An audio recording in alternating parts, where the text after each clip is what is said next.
Les extraterrestres, si tu étais connecté avec eux autres, tu avais accès à la vie éternelle. Pour être connecté avec eux autres, il fallait que tu sois baptisé. Puis si tu faisais pas ce que Claude Varillon voulait, tu pouvais être débaptisé. La journaliste d'enquête qui a infiltré la secte raélienne, Brigitte McCann!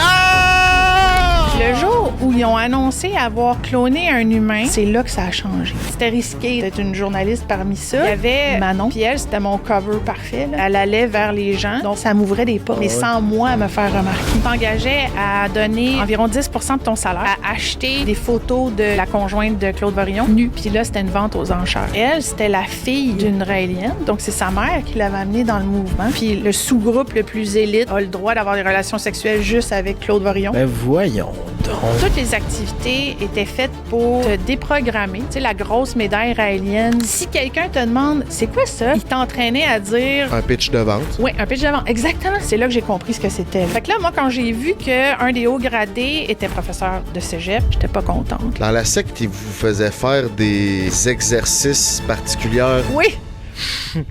Oh boy. Fallait que les gens se regardent les fesses avec un miroir. Puis on se faisait vraiment mettre de la pression, là. Là, dévêtissez-vous. Puis de fil en aiguille, j'ai été baptisée du gourou lui-même. C'était un grand moment de bullshit. Pas longtemps après, on a publié la première tranche du reportage dans le Journal de Montréal. As-tu eu peur pour ta sécurité? Ils m'ont remis des lettres de menaces. J'ai eu des bodyguards. Puis les Raéliens se sont mis à manifester devant le bâtiment du Journal de Montréal. Puis là, ils m'attendaient. Hey, welcome back sur votre podcast number one around the world. J'espère que tout le monde va bien, mes petits minous, aujourd'hui. Comment tu vas, mon beau-frère? Moi, ça va bien, mon Frank. On continue notre nouvelle carrière d'enquêteur, podcaster dans le True Crime. Fait que je suis bien excité du podcast qu'aujourd'hui, on a un invité qui va être bien intéressant à recevoir, je pense. Exactement. On reçoit quelqu'un qui a infiltré la secte raélienne de Raël. Vous avez sûrement vu le documentaire sur Netflix. Si vous n'avez pas vu ça, allez voir ça. C'est un 4 épisodes très rocambolesque, inimaginable que ce genre de groupe-là peut exister. Mais là, on a quelqu'un qui a infiltré ça. Puis moi, j'ai vraiment hâte de poser mes questions parce que c'est comme je disais, c'est inimaginable. Ouais, comme, puis notre invité aujourd'hui, c'est une partie importante du documentaire. Là, on la voit quand même beaucoup, là, puis son opinion a un gros poids dans le documentaire. Puis moi, je vous le recommande vraiment, là, si vous l'avez pas vu. Moi, je trouve que c'est le meilleur true crime que j'ai vu en français. D'habitude, sur Netflix, tu as des trucs en anglais, là, mais celui-là, il est vraiment en français, puis il y a plein de Raéliens puis de personnes qui étaient là. Je sais pas si notre crowd connaît toute la secte des Raéliens. Peut-être qu'on pourrait faire une petite explication de c'était quoi cette histoire-là, pourquoi ça a touché le Québec. Ben, c'est une secte qui a eu un groupe religieux, un mouvement religieux, c'est ça? Secte? C'est une secte, ok. Ben, dans le fond, c'est une secte qui a vu le jour dans les années 70 ou en France, puis c'est un gars, Raël Claude Varillon, qui a été un peu... toc, là, ça ouais, la toc. On l'a vu, à tout le monde en parle là, dans les années début 2000. Puis lui, il a eu une illumination. Il a été contacté par les Elohim, qui seraient des extraterrestres, un peu nos dieux créateurs. Puis lui, ça aurait parti une secte avec ce message-là, que les Elohim allaient arriver en 2035, puis qu'il faudrait leur bâtir une ambassade pour les accueillir. Fait qu'il a comme monté sa secte autour de ça, puis dans sa secte, ben là, c'est comme une secte, là, il y a une hiérarchie, il demande de l'argent à ses disciples pour bâtir cette ambassade-là, puis là, ils ont certaines pratiques qui, en France, dans les années 80, fin 80, ont été call-out, fait qu'ils ont fini par partir de là parce qu'ils se sentaient menacés dans leur genre de commune. Fait qu'ils se sont envenus au Québec, à Valcourt. Il y a même à Valcourt, il y a le camping Havana, la Havane, qui a élu domicile sur l'ancien site où ce que Raël a fait ses trucs. Puis après ça, ben là, ils ont fait du clonage. Si c'est vrai, si c'est pas vrai, on va pouvoir en parler avec notre journaliste. Ils ont été au Congrès américain. Ah non, ça a été une grosse Puis là, il est rendu au Japon avec ses femmes, là. Incroyable. Non, c'est ça, ça a marqué le Québec. Il a débarqué ici, fait que ça va être full intéressant. Là, on revient un peu dans l'histoire du Québec. Ça se passe au début des années 2000, fait que si t'es plus jeune, va faire tes recherches. Là, cette histoire-là vaut la peine. Puis notre invitée aujourd'hui, elle n'a pas juste fait ça, là, elle a fait plein de trucs de journalisme d'enquête, fait que ça va être bien intéressant de parler de first, c'est quoi le journaliste d'enquête, t'enquêtes quoi, comment ça se passe quand t'enquêtes, puis tu t'en vas dans une organisation, puis t'essaies de trouver des secrets, tout ça. Fait qu'on va pouvoir un peu essayer de parler de tout ça, là, puis essayer de comprendre c'est quoi ce métier-là. Moi, je trouve ça a l'air hot, honnêtement. Là, j'aimerais ça faire du journaliste d'enquête. Moi, je suis un consommateur enquêteur. Ben, c'est ça. J'apprécie notre position d'être assis confortablement dans un divan meuble RD puis de pouvoir jaser de trucs d'enquête sans avoir peur de personne. Là, c'est ça. Mais moi, j'ai enquêté sur toutes les sortes de monsters. Puis, tu sais, il y a au-dessus de 35 variétés. Il y en a plusieurs de bonnes, mais moi, ma préférée, mon beau-frère, c'est la blanche. C'est la blanche. Fait que pour tous ceux qui... Oh, tabarnak, OK, il y a du gaz. Fait que pour tous ceux qui se demandent, mes talents d'enquêteur vont où? Dans Monster Blanc. Ouais, puis des fois, le monde font comme moi, Monster, des grosses canettes. Ils vendent des petites aussi. Moi, j'ai la verte, mais zéro sugar dedans. Elle aussi, je la trouve délicieuse. Puis, j'enquête pas juste sur ça, mon Frank. J'enquête aussi sur la nouvelle promotion des Thai Zone. Il y a des dumplings à cette heure qui nous servent. C'est délicieux. Je suis allé manger ça à midi. Tu te rappelles-tu des 4 sortes des dumplings de chez Thai Zone? Il y a bœuf wagyu, il y a poulet et chou. Il y a crevettes...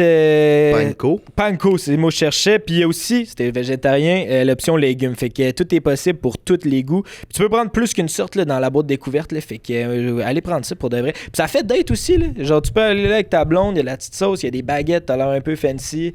Moi, je trouve que ça vaut la peine. Gros shout-out à Thai Zone. Ben oui. Un gros shout-out aussi à Ford Saint-Basile qui déplace l'équipe de Prends un break. Moi, mon beau-frère, on se promène en Ford à cette heure. Puis moi, j'ai un véhicule électrique.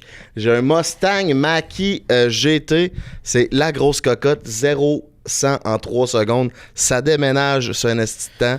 Puis on a vraiment du bon service. Puis je suis content de mon Ford. Ils nous ont fait upgrader solide. Là, j'ai l'air... T'avais pas de char? J'avais pas de char. Là, j'ai l'air d'un baller. J'ai des bancs chauffants, volants chauffants, la petite écran dans le milieu. La grosse écran dans le milieu quand même. Mettre mon GPS là-dessus, ma musique. Fait que ils m'ont permis de prendre un step de vie que j'apprécie fortement. Shout-out à Ford Saint-Basile. Le iPad. C'est ça, j'ai un iPad. C'est ça. Puis en plus, moi, je suis le genre de gars qui se perd tout le temps. Là, avec ma grosse écran, mon gars, là, je peux savoir c'est où les sorties. Même à Montréal, là, d'habitude, il fallait que je check ça comme faux. Là, c'est full clair. Gros shout-out aussi à Eros et compagnie avec le break 15 de rabais sur tout sur le site internet. Fait que gros shout-out. Ça aussi, je suis allé cette semaine. Ah ouais, t'es retourné t'acheter lubrifiant cette fois-là. C'est important quand même, surtout à base d'eau, sans eau. Là. À base d'eau. Surtout pour un gars comme moi qui a des qui se pète le break. Ouais, t'as recommencé à te péter le break, c'est ça? Ben, pas recommencer. J'ai des fois, là, je veux dire. Il peut avoir des... Ouais, c'est ça. Il y a eu quelques... Ben, pas quelques. Il y a eu un bump in the road, mais là, avec le lubrifiant à base d'eau de chez RS et compagnie, j'ai l'impression qu'il n'y aura plus de bump in the road. On va pouvoir en reparler plus. Ouais, peut-être pas avec notre invité d'aujourd'hui. C'est ça. Ben, parfait, mon beau-frère. Je pense que sans plus tarder, on est prêt à accueillir la journaliste d'enquête qui a infiltré la SEC raélienne, mais qui a aussi fait une enquête sur la cyberprédation. Faites du bruit pour Brigitte McCann! Salut! Allô, Kim, t'es galant, mon beau-frère. Tu te lèves pis tout. Tabarouette. C'est la première fois que je le vois faire ça. Ouais, ben c'est vrai. Je me suis dit, on a un invité, une marque, là, je te qui était sur Netflix. C'est ça. C'est notre première Netflix invitée. On avait eu Taïk ou Taiki, là. Ah ouais, on a eu Taiki. Mais lui, il a fait une série Netflix. Mais t'es notre première québécoise femme Netflixeuse. Bon, ben merci beaucoup. Ça me fait plaisir. Enchanté. C'est un honneur. Enchanté. Merci d'être là. Ça fait plaisir. Il n'y avait pas trop de trafic, c'était pas pire. Ouais, pas trop de trafic, ça fait bien ça, parce qu'on est sur l'île de Montréal, puis si t'es pas en Ford Saint-Basile, le temps peut être long, t'sais, parce que dans un Ford, on est bien assis. Pas bien. Brigitte, t'es journaliste d'enquête. Ça mange quoi en hiver, une journaliste d'enquête? J'aimerais ça que tu nous expliques là, d'entrée de jeu. Qu'est-ce que tu fais de tes études? Qu'est-ce qui t'a poussé à faire des choses comme ça? Bien, c'est sûr qu'il y a 20 ans, c'était peut-être un petit peu différent d'aujourd'hui. Mais, tu sais, je pense que les jeunes qui étudient en journalisme sont tous un peu idéalistes. Tu sais, ils veulent faire une différence dans la société, un peu comme un ingénieur qui veut faire des projets d'énergie solaire. Tu veux apporter, donner un sens à ta carrière, pas juste faire du 9 à 5 plate. Là, faire du 9 à 5, mais en fait, quand tu es journaliste d'enquête, c'est pas du 9 à 5 pantoute. Là. Puis, moi, j'avais vraiment besoin de donner un sens à ma vie professionnelle. Fait que, grosso modo, c'est ça. Mais aussi, je pensais pas nécessairement avoir cette opportunité-là. Faut un peu aussi que tu sois à la bonne place au bon moment. Parce que tu peux pas étudier là-dedans. Tu étudies en journalisme, puis là, après, il faut que tu essaies de te spécialiser. C'est de même que ça fonctionne, normalement? Bien, c'est une bonne question. C'est quelque chose que tu apprends sur le tas. En tout cas, que tu apprenais sur le tas.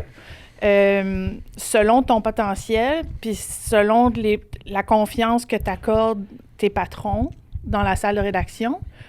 Puis il faut que tu aies des bonnes idées, il faut que tu sois fiable aussi parce que ça comporte un bon lot de risques. Tu as des couilles aussi. Faut que tu sois courageux. Faut que tu sois courageux. Ouais. Meilleur terme. Ou bien que tu saches gérer ton stress. Mais c'est ça, puis on pense que c'est bien glamour peut-être, là, mais c'est énormément de travail, puis de stress, puis d'énergie, là, pour arriver à un résultat final. Tu sais, moi, je me souviens, je me disais, tu sais, quand j'étais connue, dans ce temps-là, quand j'étais connue, je me disais, si les gens savaient ce que ça prend, ils m'envieraient moins, tu sais. Ouais. Puis qu'est-ce que tu penses qui est, toi, ta plus grande qualité que tu fais ce métier-là? Mais là, je le fais plus, là.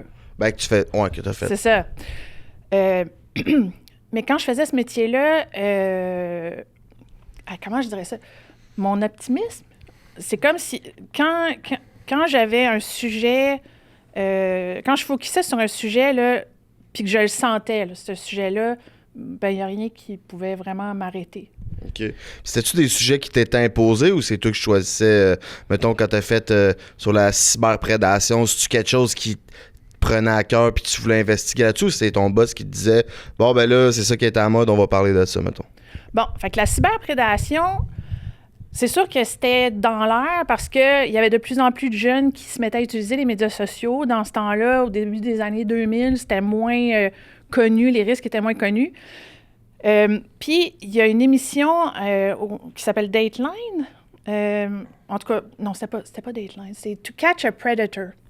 Il y avait des journalistes américains. Ouais, c'était gros, ça, là, aux States, Catch a Predator. C'est ça. Puis eux, ils travaillaient avec la police. Je pense que oui, là, il était...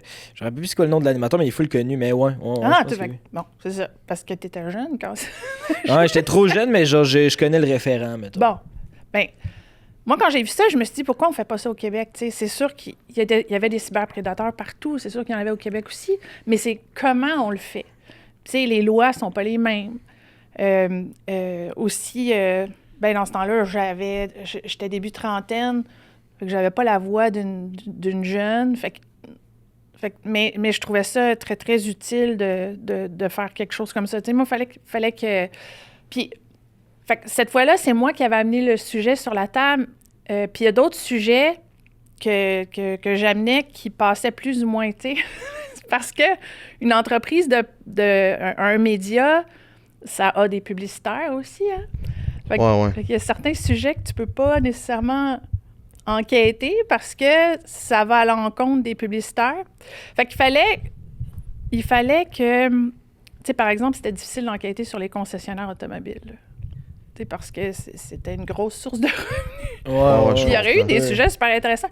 Mais moi, ce que je me disais, c'est ça me décourageait pas parce que je me disais, il y a moyen que de faire converger les deux sets de contraintes, si tu veux, là. Il y avait moyen de... Je m'exprime mal, je vais pogner mon air d'aller à un moment donné, là, mais... Non, je comprends ce que tu veux dire. Il faut que ça soit un sujet clickbait, mais d'un autre côté... Il faut que ça attire le public, il faut que ça soit un sujet qui intéresse, mais d'un autre côté, il faut pas non plus que ça aille à l'encontre des sponsors puis qu'est-ce qui fait vivre la business, parce que ça reste, tu travailles pour un journal, c'est une business privée. Là. Exact. Mais il y avait moyen quand même, c'est ça, de faire converger l'intérêt public avec les intérêts économiques du média. C'est ça, il a fait ça. Puis, tu sais, on va parler là, du truc de Raël. On va sûrement passer une bonne partie du podcast là-dessus, mais je sais que tu étais quand même jeune quand ça t'est arrivé. C'est comment tu as fait tes griffes dans le journalisme d'enquête? J'imagine que tu n'as pas commencé avec ça direct, tu sais, ça a commencé un peu plus mollo ou comment ça fonctionne? Bien, souvent, tu commences par les faits divers. Donc, moi, j'ai commencé... j'ai eu ma première job, c'était comme secrétaire de salle de rédaction à La Voix de l'Est, qui est je pense, c'est le plus petit quotidien au Canada, là, francophone au Canada. Puis c'est là que j'ai travaillé 2 ans, puis j'ai fait mes classes, puis j'ai fait des faits divers, puis là, tu rencontres les maires, tu vas à des conférences de presse locales, puis là, tu apprends un peu tout ce qui te montrait pas à l'école, entre autres, là, à l'université. Puis au bout de 2 ans, ben là, j'ai commencé à avoir des histoires qui faisaient un peu plus de bruit à travers le Québec. Puis là, il y a des gens qui m'ont remarqué. Genre quoi comme histoire, mettons? Tu des exemples? Ah ouais, attends, j'en ai une. Je sais que vous allez l'aimer, celle-là. C'était, tu sais, La Voix de l'Est, c'était à Granby. Puis à l'époque, il y avait un motel qui s'appelait le Motel Royal. Puis à un moment donné, moi, je travaillais la fin de semaine, puis je vois passer un petit avis de la MAPAC. Un petit avis qui avait rapport avec l'insalubrité du restaurant du Motel Royal. Fait que là, je parle finalement, la madame qui avait fait cet avis-là était rejoignable. Là. J'ai appelé le MAPAC, même si c'était le samedi, puis elle m'a tout conté l'histoire. Puis l'histoire, c'était vraiment que la propriétaire, c'était un couple qui était propriétaire du motel adjacent au restaurant. Puis elle recyclait, si tu veux, la vieille bouffe laissée par des clients dans les chambres de l'hôtel dans son restaurant. Oh my God. Tu te dis, ça se peut pas, tu sais. Puis en plus, c'était dans ma ville. Il me semble que c'est le genre d'histoire que tu vois dans un film. Dans un film, ouais. Fait que, tu sais, les petits pains, mettons, des repas Saint-Hubert, les restants de salade de choux, ben elle les pas de la bouffe de resto, là, ce que le monde s'était commandé, là, à part de ça, par eux-mêmes. Parce qu'ils laissaient dans leur petite boîte là, de commandes, là. Elle a recyclé ça dans son restaurant, puis elle s'était fait attraper. Puis quand j'étais allée sur place, il y avait... c'était écologique, par exemple. Il m'avait parlé, puis la madame était tellement...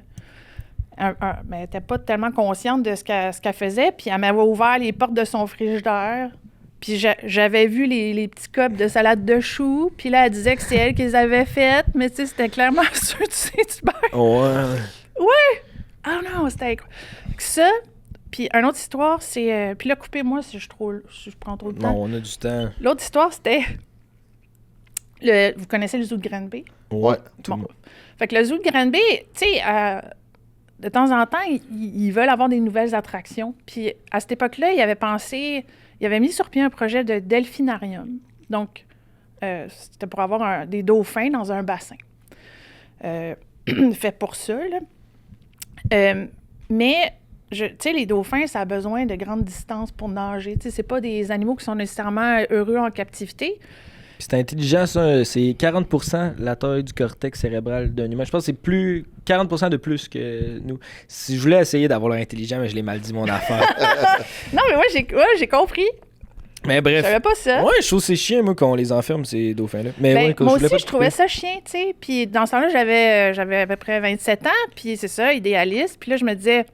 Ils pourraient pas trouver autre chose, mais eux autres, ils allaient de l'avant avec ça. Fait que moi, j'ai écrit à la Fondation Brigitte Bardot. Puis j'ai rejoint aussi, je sais pas si vous étiez même... Toi, t'étais pas né, mais peut-être... Tu sais, Flipper. Ouais. L'émission Flipper pour les enfants. C'est un film de dauphin, genre. OK. C'était une série. Bon, l'entraîneur de Flipper, je l'ai rejoint. Puis... Et la Fondation Brigitte Bardot et l'entraîneur de Flipper dénonçaient le projet de delphinarium. Puis là, j'ai fait des articles là-dessus. Il y a eu des manifestations devant le zoo de Granby, puis finalement, ils n'ont pas fait ce projet-là. Mais ça a mis un petit peu mon nom sur la map. Là. C'est pas pour ça que je l'avais fait, là, mais c'est ça. C'est vraiment parti de toi, du fait que tu aies comme levé le drapeau, que là, ça l'a déclenché ça, puis ça l'a finalement avorté. Oh, OK. Ouais, puis tu sais, quand je vous disais que j'étais optimiste, là, dans la salle de rédaction de La Voix de l'Est, là, les gens ils disaient, voyons, tu sais, Brigitte Bardot, elle te répondra jamais, tu sais, elle est en France, puis elle vit sa vie de vedette, là. Non, j'y ai parlé. C'est une vedette, c'est ça, française qui... d'une fondation de protection d'animaux, c'est ça? Oui, exactement, c'est vrai, il faudrait donner le contexte. Tu sais, elle était venue au Canada pour dénoncer la chasse aux phoques quand elle était jeune, puis avec beaucoup de succès, là, tu sais, ça avait eu des grosses retombées. La chasse aux bébés phoques, là, quand ils sont vraiment petits. Au décapitement du petit bébé phoque, ouais, genre, ça avait été je te fends prohibé tête avec après une ça. hache, là. Oui, c'est ça, fait qu'elle était très connue, en tout cas de ma génération. Puis toi, mettons, tu sais, tu réussis ça, là, tu vois que tu as un impact de même, t'as-tu encore plus le couteau entre les dents, puis OK, c'est quoi ma prochaine cause, puis let's go, sûrement? Oui. J'aimerais ça te dire juste oui, mais aussi, tu vis beaucoup de stress. Moi, en tout cas, je vivais beaucoup de stress puis de fatigue. Fait qu'il faut que ça soit sustainable aussi. Je m'excuse pour l'anglicisme, là. Oh, on est bien correct. Sustenable. Mais attends, j'ai une troisième histoire pour vous autres. Je sais que vous allez l'aimer, là. Tu sais, On est vrai. dans le temps du... ça, c'est l'autre histoire que je pense qu'il m'a mis sur la map, là. Dans le temps, tu sais, du 9/11, Ouais. il y avait eu un alerte à la bombe au poste frontalier de Phillipsburg, qui était proche du territoire desservi par la Voie de l'Est. Tout se rapporte à la Voie de l'Est. La Voie de l'Est est au centre de l'univers. Mais non, sérieux, c'est un bon journal. Puis moi, j'avais compris que c'était au poste douanier de Fredericksburg, qui est pas loin, qui est vraiment pas loin. Fait que je me rends au poste frontalier de Fredericksburg avec le photographe de la Voie de l'Est pour voir qu'est-ce qui se passait. Puis c'était un tout petit poste. Puis quand je rentre là, il y avait personne. Je rentre là, puis le douanier était là, mais il me faisait dos. Puis il y avait un comptoir. Moi, si tu rentrais, tu étais devant le comptoir. Puis à l'intérieur du comptoir, il y avait une grosse télévision. Puis sur la télévision, il y avait un film porno. Ouais. Il était en train de s'en passer une? Il était en train de... Bien, visiblement, il regardait un film porno. Puis là, il m'a pas vu rentrer parce qu'il était de dos à moi. Mais le film était sur la télévision. Puis sur le coup, là, tu fais quoi? C'est-tu un article? Qu'est-ce que tu fais avec ça? Sur le coup, là, j'ai fait comme... C'est ici l'appel à la bombe? L'alerte à la bombe? Il a dit non, c'est à Phillipsburg. J'ai dit, OK, merci, je suis sortie. Si c'était là l'alerte à la bombe, là, ça aurait été bon. Hein, mais non, mais attends une minute, là. Il était stressé, il fallait qu'il se commande un jouet chez Rest et compagnie avec le gars de Breaking. Mais, fait que là, je sors, puis là, je repars, puis là, je dis au photographe, tu sais, il écoutait un film porno, le douanier, t'as-tu vu? Il dit non, j'ai pas regardé. J'ai dit, je te jure, je sais pas quoi faire avec ça. Qu'est-ce que je fais avec ça? Je le rapporte-tu? C'est un intérêt public? Puis finalement, tu sais, le douanier il écoutait un film porno dans un contexte social d'alerte assez, tu sais, où tout le monde est un peu sénère. Puis avec le poste juste à côté qui a une alerte à la bombe, tu sais, en bon québécois, what the fuck, tu sais? Puis là, je me dis, non. Mais là, moi, jeune femme, ça me tente-tu de faire un reportage comme ça, tu sais? Puis après ça, faut que tu le portes, le reportage. Puis là, j'étais la seule eyewitness. Ben, je l'ai fait pareil. Puis après ça, là, il y a des journalistes de la télé qui voulaient m'interviewer là-dessus. Il y a eu une enquête sur le douanier qui a été sanctionnée. Puis il a fallu que je décrive à l'enquêteur qui m'a appelé la scène que j'ai vue. Ah, la fille était couchée sur le dos avec les jambes écartillées. Tu sais, c'était surréaliste, là. Aïe, aïe. Mais comment t'as vendu ça, toi, dans ton titre de ton article? C'était quoi? Ben, écoute, moi, c'est pas moi qui décidais les titres. Tu sais, souvent, c'est les rédacteurs en chef, puis des gens qui ont beaucoup d'expérience, parce qu'il y a toutes sortes de considérations. Puis je pense que, si je me souviens bien, il avait titré quelque chose comme le douanier écoutait de la porno. Ouais, ça puis c'était pas à propos de moi, l'article, là. C'était à propos de la sécurité publique aussi, là. Ouais. Mais c'était quand même ma parole. Ça, je l'ai trouvé tough un peu, là. Ouais. Ouais, mais il y a quand même, tu sais, il y a des répercussions à ce qui a été écrit, là. Fait que, tu sais, j'imagine qu'il faut quand même que tu prennes en considération... non seulement la personne, tu sais, t'as ton journal à prendre en considération, t'as la personne qui va se faire viser par l'article, qui peut avoir des sanctions, t'as le corps militaire, tu sais, comme tout ça entre un peu en ligne de compte. Là. Ouais. Fait que moi, c'est ça, je suis devenue comme super consciente. Tu sais, vous autres, vous avez 100 000 abonnés. Ouais. Bon, ben moi, dans ma tête, là, quand je me suis mis à travailler pour le Journal de Montréal, je me disais, il y a au moins 100 000 personnes qui vont lire ce que j'écris à chaque jour. Ouais, ça, c'est un poids quand tu penses comme ça. C'est ça. Puis, fait que je me disais, je peux pas me permettre de faire des erreurs ou d'écrire quelque chose qui est comme à 50 % de ce que j'aurais pu faire, tu sais. Fait que j'avais ce sentiment-là, cette pression-là, beaucoup. Puis en même temps, je me disais, hey, je suis-tu chanceuse d'avoir cette plateforme-là, tu sais, d'avoir l'opportunité de communiquer des choses que je considérais importantes. Bon, c'est sûr que des fois, au fait divers, des fois, c'est des écrapous, là, tu sais. Bon, faut que tu commences en quelque part. Mais tout ça, c'est dans le but que ça te mène à faire des choses utiles. Fait que je me trouvais extrêmement privilégiée. Puis ça a fait en sorte plus tard dans ma carrière aussi que je me suis épuisée, là, tu sais. Ouais, je comprends. Puis là, ça fait un bon segue parce qu'on parle de sexualité pour parler de Raël, parce que ça touche un peu tout ça. Peux-tu expliquer un peu le contexte? Bon, là, ça, c'est arrivé sur ton bureau. Il faut que tu ailles enquêter la secte de Raël. Mais avant ça, c'était quoi tes connaissances de la secte? C'était quoi le contexte au Québec avec cette secte-là? Tu peux nous faire une remise en contexte du avant que tu infiltres? Oui. Donc, ça faisait peut-être une dizaine d'années là, que moi, je les connaissais, puis je pense qu'ils étaient connus du grand public, surtout parce qu'ils faisaient des coups d'éclat médiatiques. Là. Ils prenaient, mettons, une cause qui était dans les médias, ils se l'appropriaient, puis ils faisaient un coup d'éclat avec ça. Par exemple, à un moment donné, on parlait beaucoup des OGM. Eux autres, c'était pas une cause qui les tenait à cœur, là, mais comme c'était dans les médias, ils ont pris une gang de Raéliens, ils leur ont fait former en se couchant à terre les lettres OGM, mais nues. C'est quoi donc OGM? Excuse-moi, je pense que tout le monde sait ça, mais... C'est les organismes transformés... Comment tu dis ça?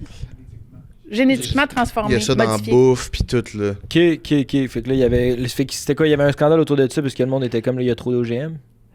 Ça devenait... C'était comme un terme scientifique nouvellement connu, nouvellement à la mode. Là, tout le monde se préoccupait de ça, se rendait compte qu'il y avait de plus en plus d'aliments transformés génétiquement, incluant dans l'agriculture. Je l'explique-tu bien? Bon, OK. Puis, fait que là, c'était la guerre, le biologique. Avant, dans les épiceries, en tout cas, moi, quand j'étais petite, il n'y avait pas de section bio, là. C'était... Toi non plus. Non, c'est ça. Avec l'arrivée des OGM, il s'est mis à y avoir des sections bio qui n'avaient pas d'OGM dedans, mettons. OK, ça devenait une industrie. Là. C'est comme il y avait un hype autour de... Il n'y a pas d'OGM. Genre les carottes ultra trop grosses ou tous les légumes parfaits. Rouges, les fraises là, de la Californie, mettons. Là. Tu regardes une fraise du Québec comparée à une fraise des États-Unis... je pense que ça, c'est un bon exemple. Il y a de l'OGM là-dedans. Ou c'est à fond. Je sais pas si c'était juste le climat aussi, mais... Je sais pas non mais plus. oui, les fruits parfaits, là, oui, c'est... Bon. Fait que là, c'est ça, eux autres, ils avaient dit, OK, ça, c'est dans les médias, fait que on va se prendre une gang de Raéliens qui veulent se foutre à poil, puis on va prendre une photo avec un drone ou avec un hélicoptère, mais je pense que c'était plus, en tout cas, une photo surélevée. Puis, en fait, ce qu'il faisait, c'est qu'il invitait les médias à un événement. Les médias se présentaient, prenaient la shot, mettaient ça dans... Puis ça faisait beaucoup de bruit parce que c'était toujours un petit peu spectaculaire, là, ou hors de l'ordinaire.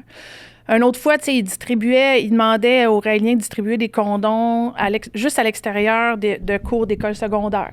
Puis encore une fois, c'était pour...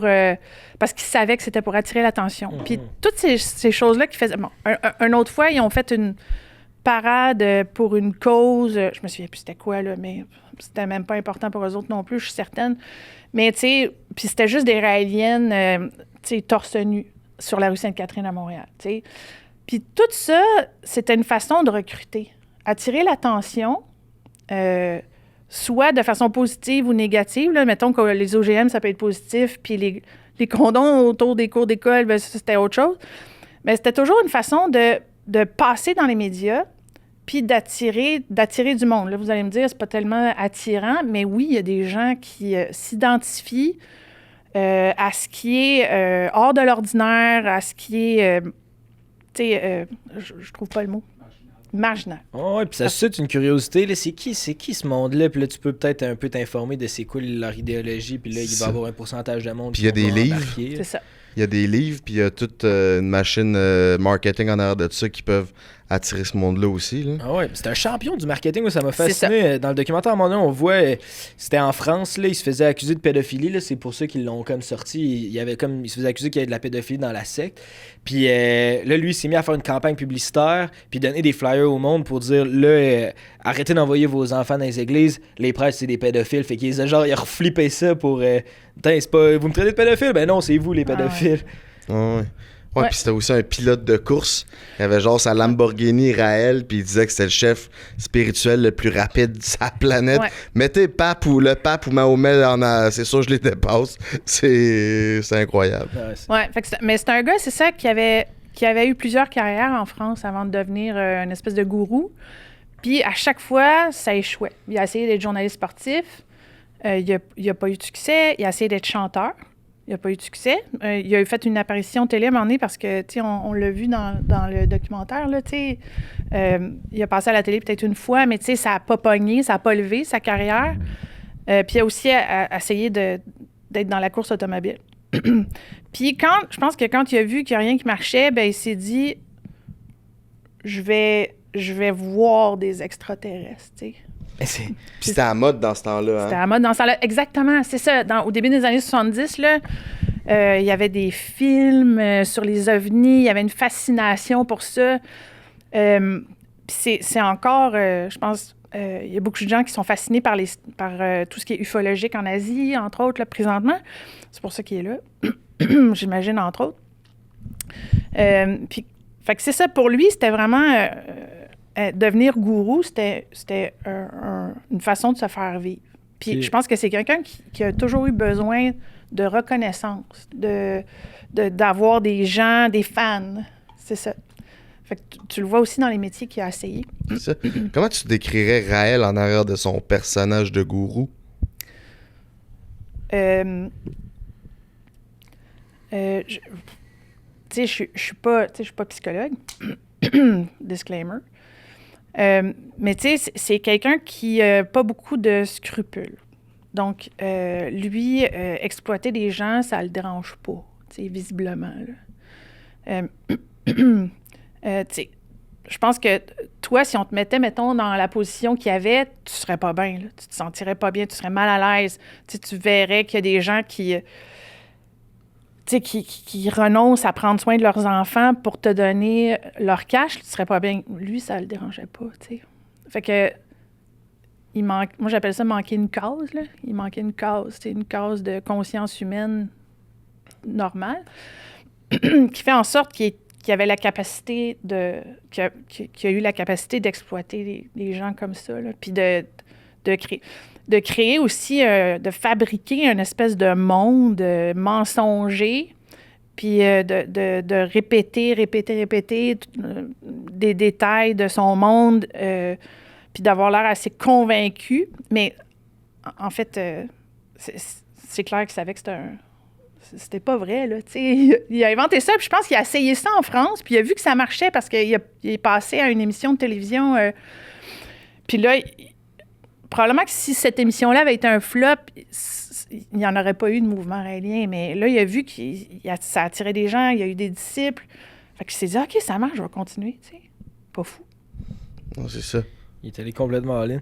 Puis c'est ça. Puis là, mettons, j'aime ça quand il y a comme une storyline. Fait que, mettons, on revient un peu à l'histoire. Là, c'est ça. C'était au Québec, ça faisait parler. Là, il utilisait comme tout ce qu'il était capable d'aller chercher pour qu'il y ait de la pub. Pour qu'il y ait de la pub. Puis là, de ce que j'ai l'air de comprendre, c'est que dans ce temps-là, il était pas si nécessairement mal vu au Québec. C'était plus c'est qui cette gang-là. T'as raison. Fait que dans ce temps-là, il était perçu un peu comme des clowns. Tu sais, les gens aimaient ça rire d'eux autres. Puis eux autres, les Raéliens, ça les dérangeait pas parce qu'ils atteignaient leur objectif de recruter, de se faire connaître. Puis pour Claude Vorillon puis les dirigeants de ce groupe-là, ça leur amenait plus de cash, plus de prestige, plus de main-d'œuvre aussi pour se faire vivre. C'est toujours comme ça que j'ai interprété ça, moi. Puis le jour où ils ont annoncé avoir cloné un humain, avec toutes les retombées que ça a eues, c'est là que ça a changé. Là c'était plus juste des clowns qui faisaient des niaiseries. Là, c'est devenu des gens qui nous niaisaient, nous autres, la société. Là, puis c'était moins drôle. Là, les Québécois, entre autres, là, on savait que c'était... Je pense qu'on savait tous que c'était de la bullshit, mais on n'arrivait pas à le prouver. Puis quand ils ont fait leur annonce de bébés clonés, c'était à une époque où ce sujet-là et les OGM étaient à la mode parce que quelques années plus tôt, des scientifiques avaient réussi à cloner une brebis, Dolly. Puis là, il y avait une espèce de course un peu malsaine au clonage humain entre certains scientifiques à travers le monde. Puis ça brassait beaucoup des questions de moralité, d'éthique. Puis il y a plusieurs pays qui n'avaient pas de loi contre ça. Mais le problème avec le clonage humain, c'est que, tout comme n'importe quel clonage, c'est que avant de réussir, tu vas échouer plusieurs fois. Puis là, tu joues avec la vie humaine. Fait que combien de clones ratés tu crées avant d'en avoir un qui est en santé? C'est pour ça que c'est pas permis, puis c'est pas moral, puis c'est pas éthique, puis que plusieurs pays l'interdisent maintenant. Mais eux disaient avoir réussi. Puis quand ils ont fait l'annonce en décembre 2002, ils étaient accompagné d'un journaliste scientifique américain d'une chaîne connue, réputée, qui disait qu'il était pour faire un test d'ADN puis valider la véracité de l'existence de ce clone-là. Et ça a été annoncé par Brigitte Boisselier, qui est une vraie scientifique, là, était chimiste de son métier. Puis elle, c'est une raélienne. Puis elle, c'est une raélienne, mais très endoctrinée, là. Elle, ça la dérangeait pas de sacrifier sa réputation pour servir Claude Vorillon. Ça devait faire du cash, elle aussi. Là. Elle était comme dans un top haut placé de la SEC, là, j'imagine. Elle devait avoir un incitatif financier. Là. Elle devait se remplir les poches avec toute la gang, elle aussi. En fait, moi, j'ai pas vu personne rouler sur l'argent là-bas. Moi, j'ai toujours eu l'impression que le gros du cash s'en allait à Claude Vorillon. Juste à elle? Ah, ouais. Ouais. Puis, en fait, le mouvement était une façon de faire vivre les dirigeants, mais Raël en particulier, là. C'est lui qui avait le gros du cash. Brigitte Boisselier, elle vivait pas dans le luxe, là. Mais elle, peut-être que, tu sais, où elle était endoctrinée, mais si elle se faisait donner moyen de cloner, si elle réussissait, ben là, elle devenait la top des tops scientifiques. C'était peut-être ça un peu aussi son... Mais elle, c'était pas ça son objectif. C'était de servir la communauté. Elle, son objectif, c'était d'éduquer le reste du monde. OK. Plus Claude Vorillon se faisait connaître, plus il pouvait partager son message et plus il remplissait sa mission. Elle, c'était ça, vraiment, je pense qu'elle était sincère là-dedans, même si c'est difficile à croire, tu sais, parce que faut vraiment que tu mettes ton jugement critique, ton sens critique dans un tiroir puis que tu le barres, là, puis que tu te dises « Non, je veux plus rien savoir de toi ». Mais c'est ça, être endoctriné aussi. Puis peut-être que deep down inside, elle savait que... Mais j'ai pas eu cette impression-là. Alors que, tu sais, Claude Vorillon, il a toujours dit que c'était pas important, là, la vérité. Ce qui était important, c'était la pub, là. Puis son objectif d'avoir de plus en plus de fans pour lui, avoir de plus en plus de cash, là, il disait pas comme ça. Il disait que c'était pour son ambassade, mais... Mais tu le vois dans le documentaire Netflix, là, il parle à tout son monde, puis il dit « Ah, si ça fait parler les médias, ça va faire plus d'adhésion, puis c'est parfait pour la communauté, là. » Même si je dis pas... même si c'est pas vrai, il dit direct, là, tu sais, on dirait qu'il y avait pas tant de cachette non plus sur ce qu'il... Ben oui, il devait en avoir, mais de cet aspect-là, il n'y avait pas l'air d'avoir tant de cachette avec le monde. Non, ouais. Ben, la cachette principale, je pense, c'est ce qu'il faisait avec tout l'argent que les gens lui donnaient constamment, parce que les gens, là, étaient constamment sollicités. Moi, quand j'ai fait mon infiltration, j'étais constamment sollicitée pour donner du cash, là. Puis plus tu montais dans la hiérarchie, plus il fallait que tu donnes beaucoup d'argent, autant que tu pouvais, là. Puis plus tu avais de la pression pour le faire. Puis cet argent-là, ben personne ne savait où est-ce qu'elle allait trop, tu sais. Ufoland, l'espèce de centre raélien qui était à Valcourt à l'époque, tu sais, le bâtiment principal, il avait été bâti par les Raéliens, là, tu sais. Fait que qui avait fourni le matériel aussi, là. J'ai rien vu de luxe là-bas, là. Jamais. Fait que tu te disais, avec tout le cash qu'ils ramassent, il va où, ce cash-là, tu sais? Fait que les Israéliens eux-mêmes disaient qu'ils allaient dans un fonds pour l'ambassade, pour construire une ambassade. Mais cette ambassade-là, puis ces fonds-là, personne ne les a jamais vus. Ouais. On sait pas c'est quoi. Puis aussi, quelque chose, je pense qu'on n'a pas mentionné, parce qu'on parle de clonage, je pense que le but du clonage, pourquoi eux, ils voulaient faire accroire à tout le monde qu'ils avaient réussi à cloner, c'est que ça justifiait l'idéologie de sa religion, parce que lui, il disait qu'il y avait pas tant possibilité d'avoir la vie éternelle grâce au clonage, une affaire de même. C'est ça. Fait que ça, c'est... ça lui donnait raison. Les extraterrestres avaient comme... promettait de... Mais ça, c'est un peu incongru, là, mais... Tu sais, les extraterrestres, si tu étais connecté avec eux autres, tu avais accès à la vie éternelle. Pour être connecté avec eux autres, il fallait que tu sois baptisé par Claude Varillon ou un de ses hauts gradés. Puis, si tu faisais pas ce que Claude Varillon voulait, tu pouvais être débaptisé et ne plus avoir accès à la vie éternelle, puis redevenir un peu comme le commun des mortels. OK, il pouvait t'enlever ça. Oui, puis il l'a fait là, avec certains Raéliens qui posaient trop de questions, par exemple. Ou, toi, t'as dû être débaptisé solide. Ben non, moi, je posais pas de questions. T'étais déjà... OK, tu posais pas de questions. Non. Moi, je fallait pas... Puis en plus, moi, quand je suis arrivée, c'était à une époque où il était très... il y avait beaucoup de soupçons par rapport aux journalistes. Puis, fait que moi, fallait pas que j'aille l'air d'une journaliste. Non, c'est ça.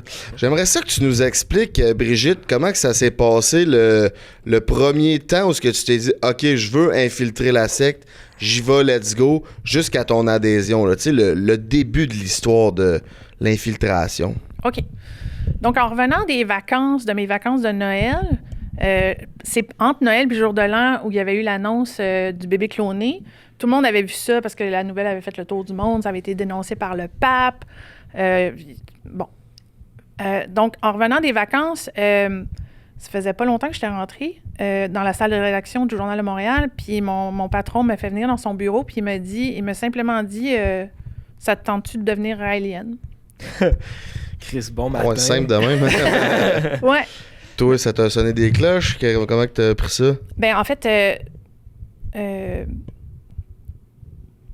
mon patron, à cette époque-là, en tout cas, j'étais jeune aussi, là, mais je savais qu'il fallait pas que j'aie l'air de trop hésiter, parce qu'il n'aimait pas ça. Mais quand je dis ça, c'est parce que ça paraissait pas bien. Là. Pour bien paraître, il fallait que j'aie l'air willing. Donc, fait que j'ai pris comme 2-3 secondes pour y réfléchir. Puis, j'ai dit, combien de temps tu me donnes? Parce que je voulais pas faire ça à botch. Je voulais pas le faire en 2 semaines. Surtout si, mettons, ça débloquait sur des bonnes pistes. Tu sais, je vous parlais plutôt que des fois, je sentais qu'une histoire était pour être bonne. Mais c'est là que je sentais qu'elle avait du potentiel. Fait que je voulais qu'on me donne du temps. Ouais, ça, c'est un coup de circuit comme histoire, là. Ben, au début, on le savait pas. On savait rien, dans le fond, tu sais. Fait qu'il a dit, oui, tu peux prendre des mois si tu veux. Là. Fait que j'ai dit, OK, d'abord, j'y vais. Je suis simplement retournée m'asseoir à mon bureau. J'ai relu les articles, puis j'ai regardé les articles qui étaient passés pendant le temps des fêtes. J'ai regardé comment ils recrutaient. J'ai fait comme si j'étais quelqu'un qui était intéressé au mouvement suite au reportage, là, à la couverture médiatique du clonage humain. Puis je me suis mis dans la peau de quelqu'un qui serait sincèrement intéressé. Puis là, j'ai pris les informations. Il y avait des rencontres hebdomadaires quelque part sur le plateau Mont-Royal. Je me suis présentée là, mais avant ça, je m'étais préparée. Donc, j'avais un autre nom de famille, j'avais une adresse. Tu sais, s'ils me demandaient de devenir membre puis de donner mes informations, je pouvais les donner. Un autre emploi? Oui, je faisais de la tenue de livres pour une compagnie qui existait vraiment, puis qui, si jamais des Raéliens m'appelaient pour avoir des références, ben j'étais sur leur liste d'employés. Là. OK, t'étais prête, là. Ouais. Donc, c'était sérieux, tu sais. Puis je me suis présentée à la première rencontre. Puis comme il y avait d'autres personnes qui étaient venues aussi, qui avaient été intriguées par l'annonce du clonage humain, il y en avait qui étaient sérieusement intrigués, puis il y en avait d'autres qui étaient là juste pour dire, qui n'étaient pas sérieux, là. Puis quand je suis arrivée là, ben je voulais passer un peu, incognito, là, donc je me suis pas mis à poser plein de questions. Puis je voulais être discrète, puis aussi je me suis habillée de façon très ordinaire, de façon à ne pas me faire remarquer. Puis j'ai écouté. J'ai beaucoup écouté. Puis quand ils m'ont demandé, quand ils me posaient des questions sur mon intérêt, ben là, je leur disais que oui, ça m'intéressait.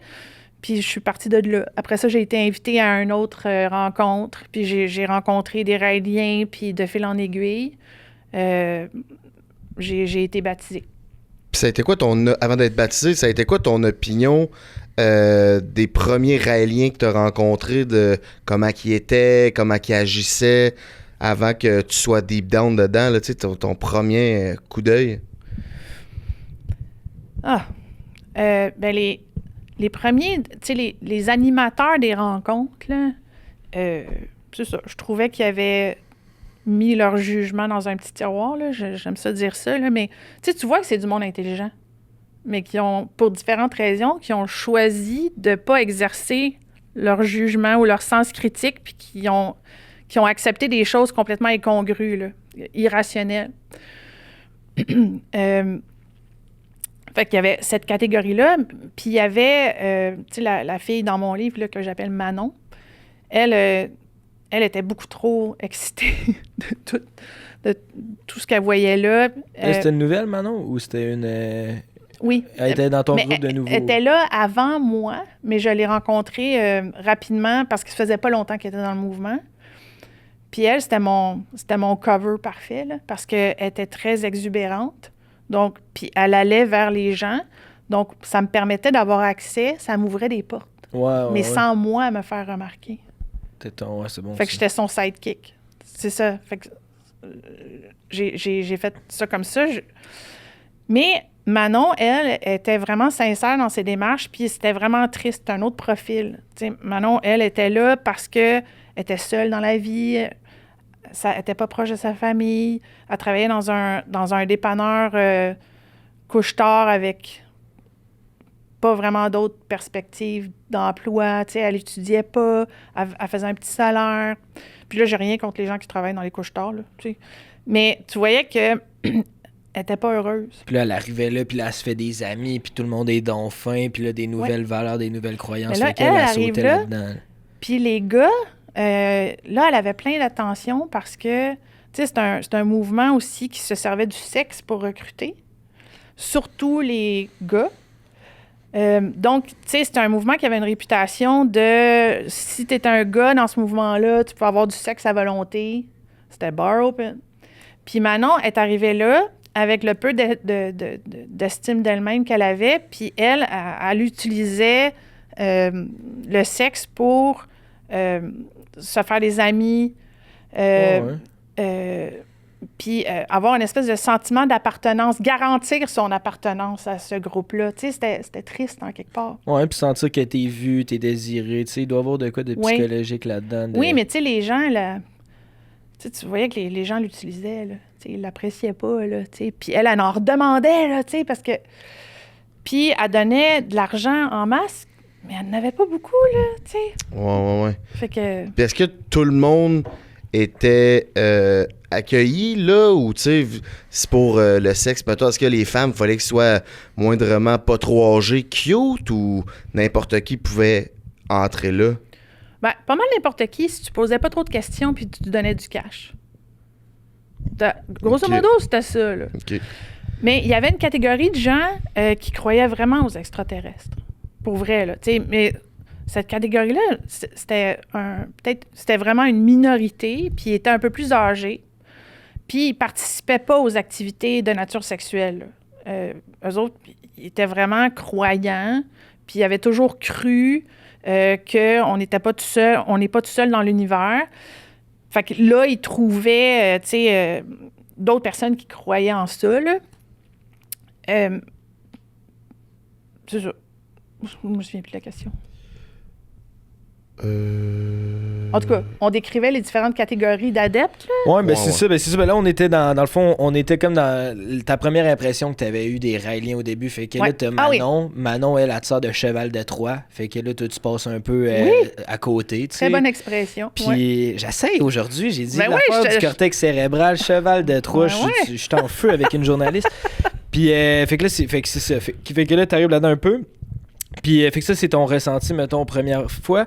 Puis là, est-ce que, mettons, tout de suite, ils t'amènent dans l'espèce de camp où c'est comme, pour eux, c'est genre une utopie où ils sont ensemble, ils sont tout nus, puis ils se promènent, là, tu sais, ça arrive-tu vite, ça, dans le processus? Fait que, moi, c'est au mois de février, là, que j'ai commencé mon infiltration, puis le camp, c'était à l'été. OK. Entre ça, moi, je voulais pas participer aux activités sexuelles. Pour des raisons évidentes, là, ça n'aurait pas été professionnel de ma part de faire ça, puis nous, ça me tentait pas, tu sais, il y a des limites à... Il y a des limites à, tu sais, à mon travail journalistique, là, puis je voulais les respecter. Donc, il fallait que je me reprenne. Autrement. Donc, j'ai entendu parler qu'un évêque, donc un haut gradé, faisait du recrutement à New York. Parce qu'il essayait de démarrer des cellules aux États-Unis, des cellules raéliennes aux États-Unis. Donc, je me suis portée volontaire pour aller parler de la doctrine raélienne aux États-Unis. Puis, je suis effectivement allée à New York. Puis, c'est là que j'ai introduit Chantal, la photographe du Journal de Montréal, qui m'a accompagnée après ça pour le restant de l'enquête. Fait que ce que j'ai dit, puis en plus, tu sais, je voulais pas... l'évêque raélien m'avait invité à aller dormir où est-ce que lui dormait, là. Ben, pas reposant, là, non, c'est ça. Je me serais pas beaucoup reposée. Donc, j'ai trouvé une histoire. J'ai inventé une histoire que mon amie habitait à New York, qu'elle venait de se faire laisser par son copain, puis qu'elle voulait revenir au Québec, mais qu'elle filait vraiment pas. Fait que j'étais pour aller chez elle. Ça, cette amie-là, c'était la photographe du journal, fait que c'est la raison pour l'amener. Ouais. Bon, fait que là, à partir de ce moment-là, j'ai pu être accompagnée par elle parce que je me sentais pas nécessairement toujours en sécurité dans mon intégrité physique. Puis aussi, Claude Varillon, il était accompagné de gardiens de sécurité avec des oreillettes. Aussi, dès les premières grosses assemblées auxquelles j'ai assisté, là, il y avait du bitchage sérieux de journalistes. Là. C'était au Jésus à Montréal. Puis, sur le grand écran de la scène, ils mettaient, mettons, la photo de Paul Arcand, de Jean-Luc Mongrain. Ils ne travaillent plus les deux. Là, les deux sont en retraite. Puis là, ils riaient d'eux autres. Puis... c'est ça, il disait comment les journalistes étaient cons, puis c'était pas le temps de... En fait, c'était risqué d'être une journaliste parmi ça, là, puis parmi dans ce contexte-là. Donc, je trouvais ça plus safe aussi, puis pour pas me faire... démasquer. Ouais, mais aussi, c'est sûr que je scorais des points en recrutant quelqu'un. Ouais. Fait que ça, c'était bon. Mais aussi, j'avais un témoin. Puis moi, j'étais son témoin aussi, là. Donc, c'était pas juste ma parole. Je vous ai parlé de l'histoire là, du douanier qui avait écouté. C'est dur quand c'est juste ta parole contre celle de plein de monde. Oui, 100%. Mais quand t'es deux, c'est autre chose. Puis ça doit aussi aider, tu sais, quand t'es tout le temps là-dedans, à un moment donné, tu veux pas perdre la tête toi non plus, là. Fait que, ça doit aider d'avoir quelqu'un d'autre pour te ramener les pieds sur terre, là. OK, on n'est pas en train de virer folle, là. Non, on est correct. Là, exactement. Puis ça m'est arrivé aussi. Tu sais, même si... Je croyais pas pantoute là, à ce que Claude Varillon racontait, qu'il y avait souvent... ça avait ni queue ni tête là, sur scène, ce qu'il disait. Puis c'est ça, c'était pas important que ça soit logique. Tout ce qu'il disait, c'était parole d'évangile. Là. C'était comme en or. Mais à un moment donné, au bout de 2 jours du camp, pendant l'été, puis ce camp-là avait toujours été présenté comme un gros party. C'est ça, là, juste pour faire le fil, là, comment tu vas au camp, c'est où, ça se passe comment, juste faire une petite introduction avant de se lancer là-dedans. Okay. Puis de raconter aussi, t'ont-tu peut-être testé dans le camp? Oui. Ouais, c'est ça. Raconte-nous ça. Bon. Donc, après être allé à New York, où, dans le fond, le recrutement, c'était encore... Il fallait vendre des livres. Donc, c'était encore ramasser de l'argent. Comme on voit ici, il y en a en plein. Encore, pas nécessairement les Raéliens, mais du monde d'autres diversités religieuses qui vendent des livres. Là, ouais, vas-y. C'est ça. Ah, mais là... Non, mais sérieux, c'était juste après le 11 septembre. Puis là, on avait une pancarte « There is no God » à New York, dans le Chinatown. J'étais petite dans mes shorts, tu sais. Puis on se faisait accoster là, par des gens qui n'aimaient pas ça du tout là, aux États-Unis, tu sais, voir... En tout cas, fait que j'avais fait mes preuves, comme quoi j'étais une vraie adepte. C'est risqué, pareil, ça aurait été plus Ah, j'étais pas bien. Je me souviens, à un moment donné, il y avait un gars, tu sais, baraqué comme un joueur de football, là, tu sais, qui a accosté le Raélien qui était juste à côté de moi, là, puis tu sais, là, physiquement, il était par-dessus lui, là, puis il disait « Why do you say that? » Tu sais, là, « There is a God! » Puis là, moi, j'étais à côté, je dis « Ça va-tu mal finir? » Tu sais. Il a fini par s'en aller. Mais après ça, c'est ça, j'allais toujours au rassemblement, puis quand ils ont parlé du camp d'été, j'ai pu m'inscrire, payer pour y aller, bien sûr. Ça, est-ce que c'est tout le monde qui a accès ou faut que tu earnes tes stripes? Genre, faut que tu aies montré justement ta bonne foi là, envers lui pour pouvoir accéder à ça ou n'importe qui veut payer peut y aller dans la sec? C'est une bonne question. Non, c'est pas n'importe qui peut y aller. Là, pour le camp d'été, il faut que tu aies fait tes preuves. Sinon tu seras pas invité. Mais c'est pas tous les Raéliens qui pouvaient y aller parce que ça coûtait cher. OK. Combien que ça coûtait aller là? C'était minimum 400$. OK. Puis là, t'amenais ta bouffe. 20 puis ans. t'étais pas logé nourri, là. OK. Tu sais, c'était... Tout c'était couvert par le journal, fait que let's go. C'était vraiment bizarre que le journal finance là, une sec comme ça. C'était weird, mais c'était ça, c'était mon compte de dépenses. Puis là-bas, t'étais toujours sollicité aussi là, pour donner du cash là, à chaque jour. Là. Fait que c'est quoi, ils viennent te chercher à l'aréna du quartier? Tu pars en autobus?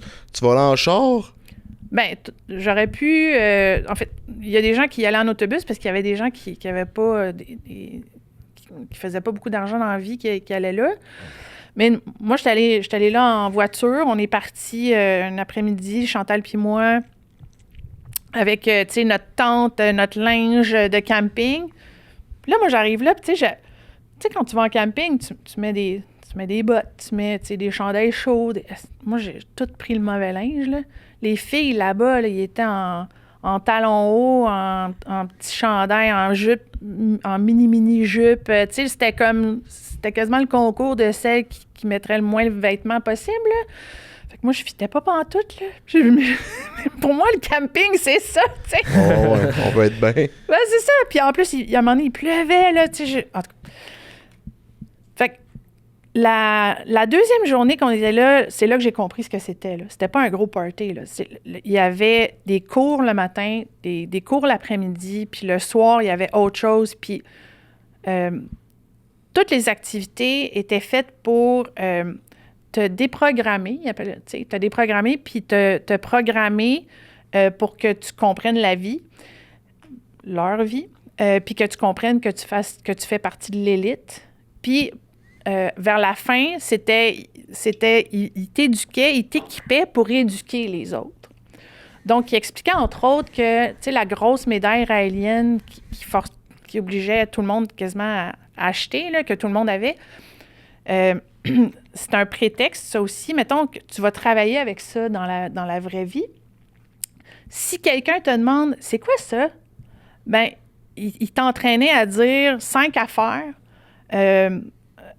comme c'était comme un... Un pitch de vente. Oui, un pitch de vente. Exactement, c'est ça. Du mouvement raélien. Fait qu'il t'encourageait.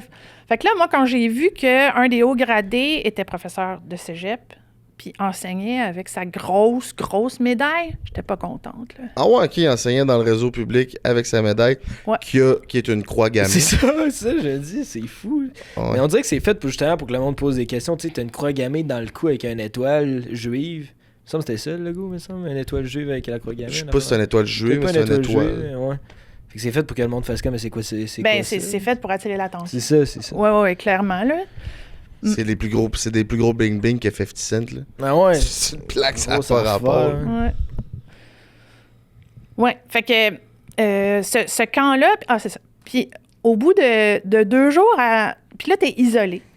Puis il t'encourage aussi par toutes sortes de moyens, là, à laisser tomber ta famille puis tes amis parce qu'eux n'ont pas compris ce que toi, t'as compris. Puis t'es là parce que t'es plus intelligent. Puis parce que il faut que l'humanité bénéficie de ton intelligence. De laisser tomber ou d'en attirer, puis ceux qui veulent pas venir les laisser tomber? C'est ça. OK, c'est bon. Oui. Parce que je me demandais, est-ce qu'il n'aurait pas voulu justement que ta famille soit là? Oui.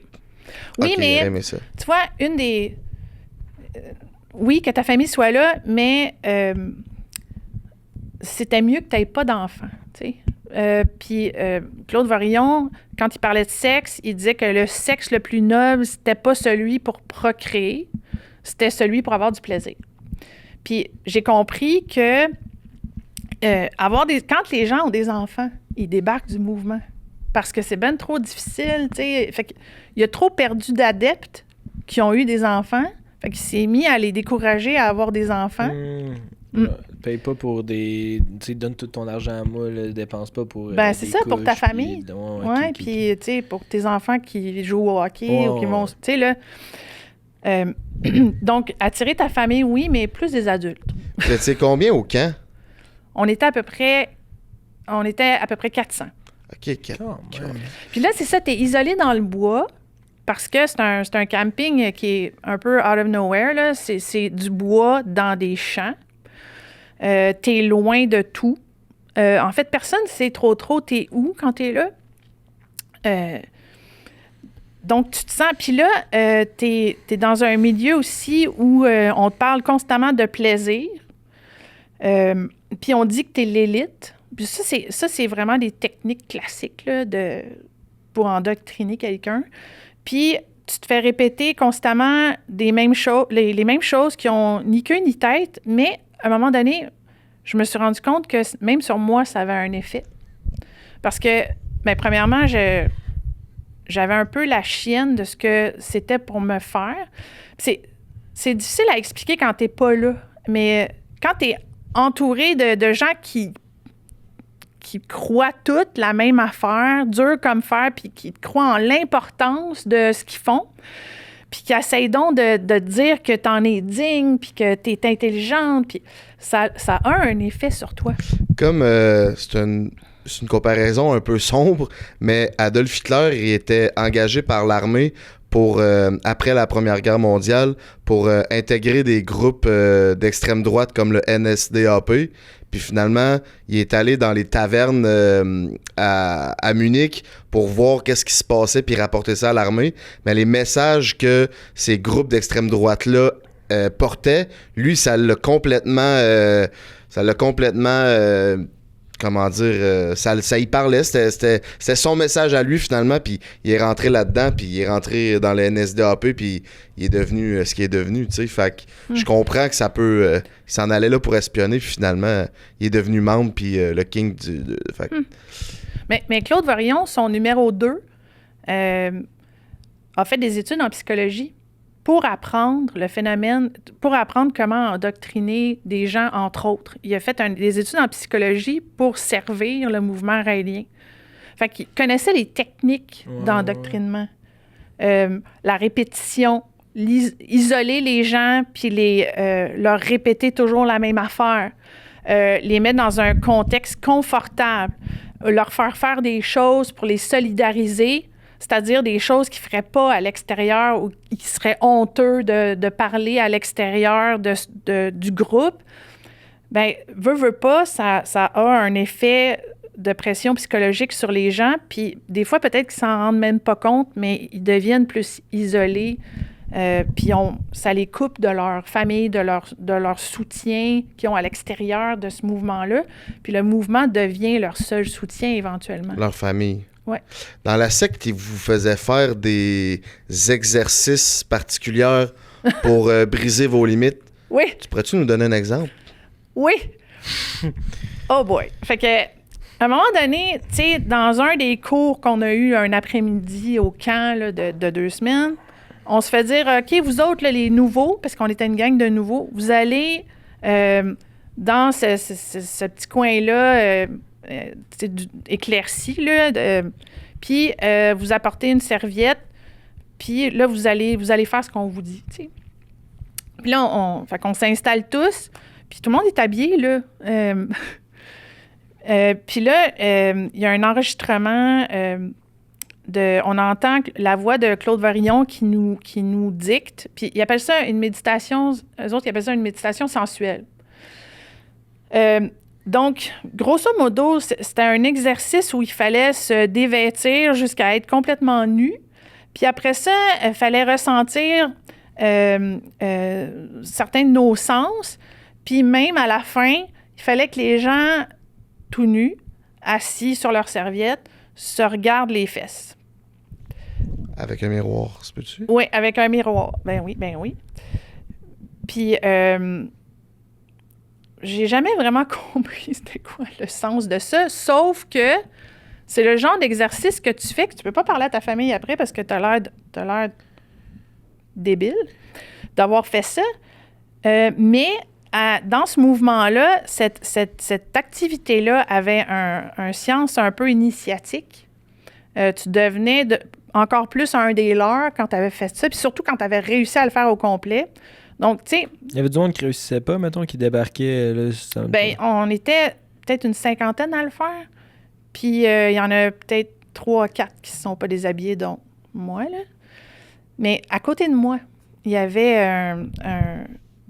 un monsieur qui était transgenre, donc une madame. Puis lui, ben, tu sais, il voulait pas enlever ses bobettes, tu sais, parce que, en tout cas, c'était complexe. Fait qu'il essayait de le faire, lui aussi, mais il voulait pas se dévêtir au complet. Puis on se faisait vraiment mettre de la pression, là. Là, dévêtissez-vous, là. C'est pour votre bien-être.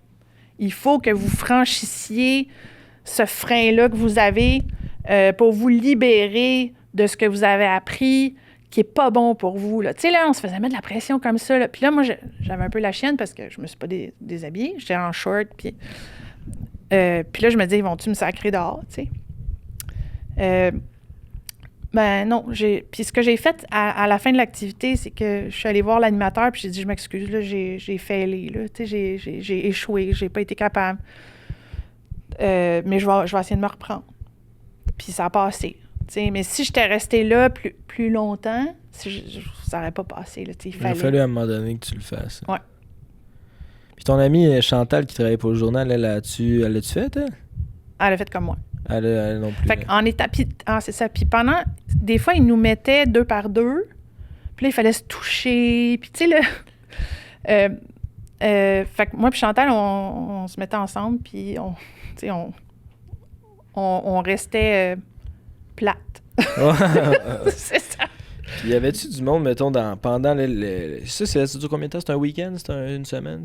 C'était 2 semaines. C'était 2 semaines.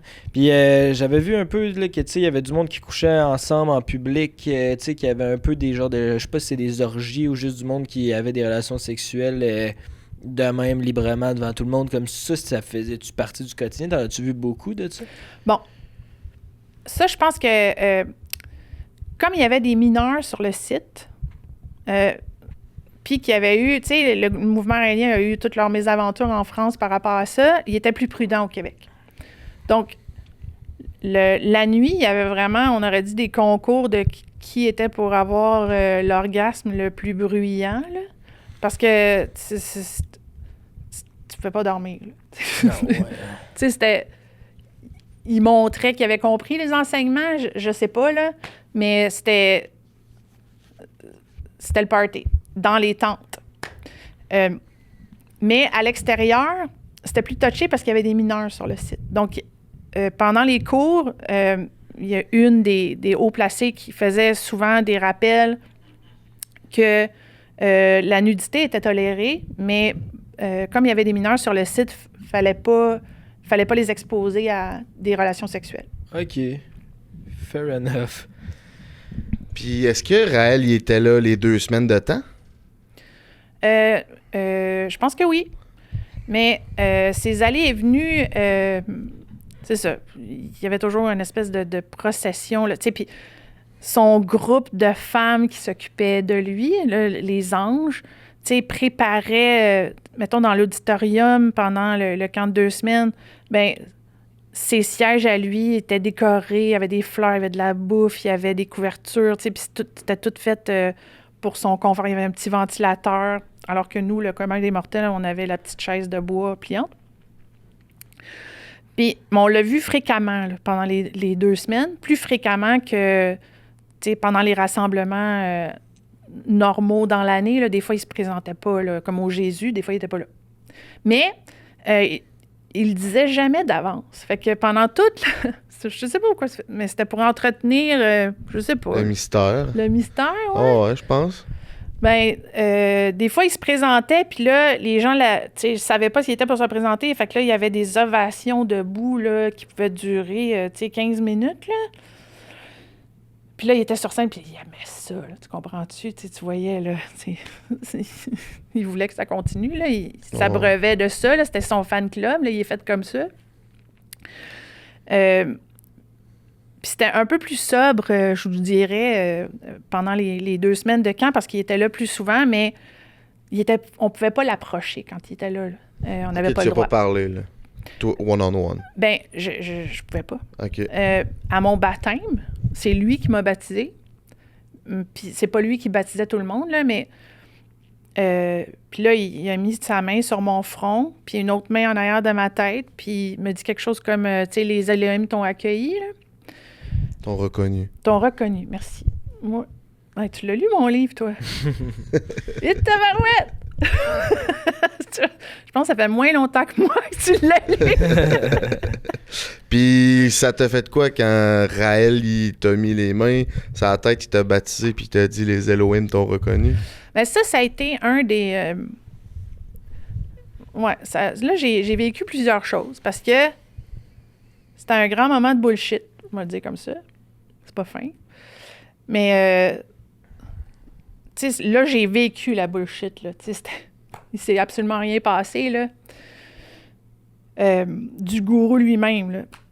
Mais aussi, j'étais devant tout le monde. Puis mon baptême, il a eu lieu après que j'ai recruté à New York, puis avant le camp de 2 semaines.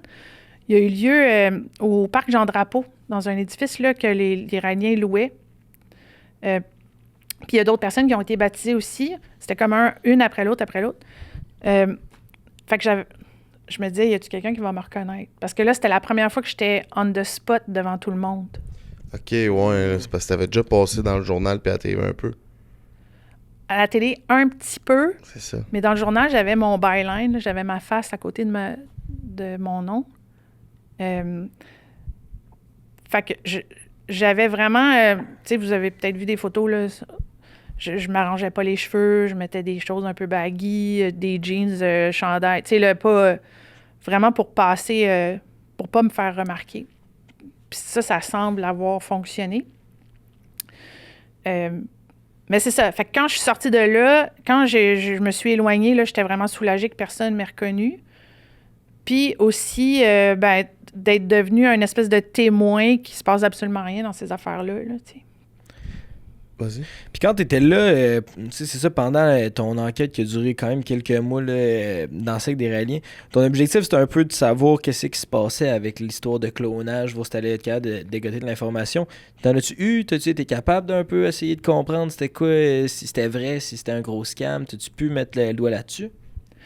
Bon, alors, c'est difficile hein, de prouver que quelque chose qui n'existe pas, n'existe pas. Mais il y a eu différentes choses qui rendaient... J'appelle ça des preuves circonstancielles. Donc, personne ne savait rien sur le bébé cloné.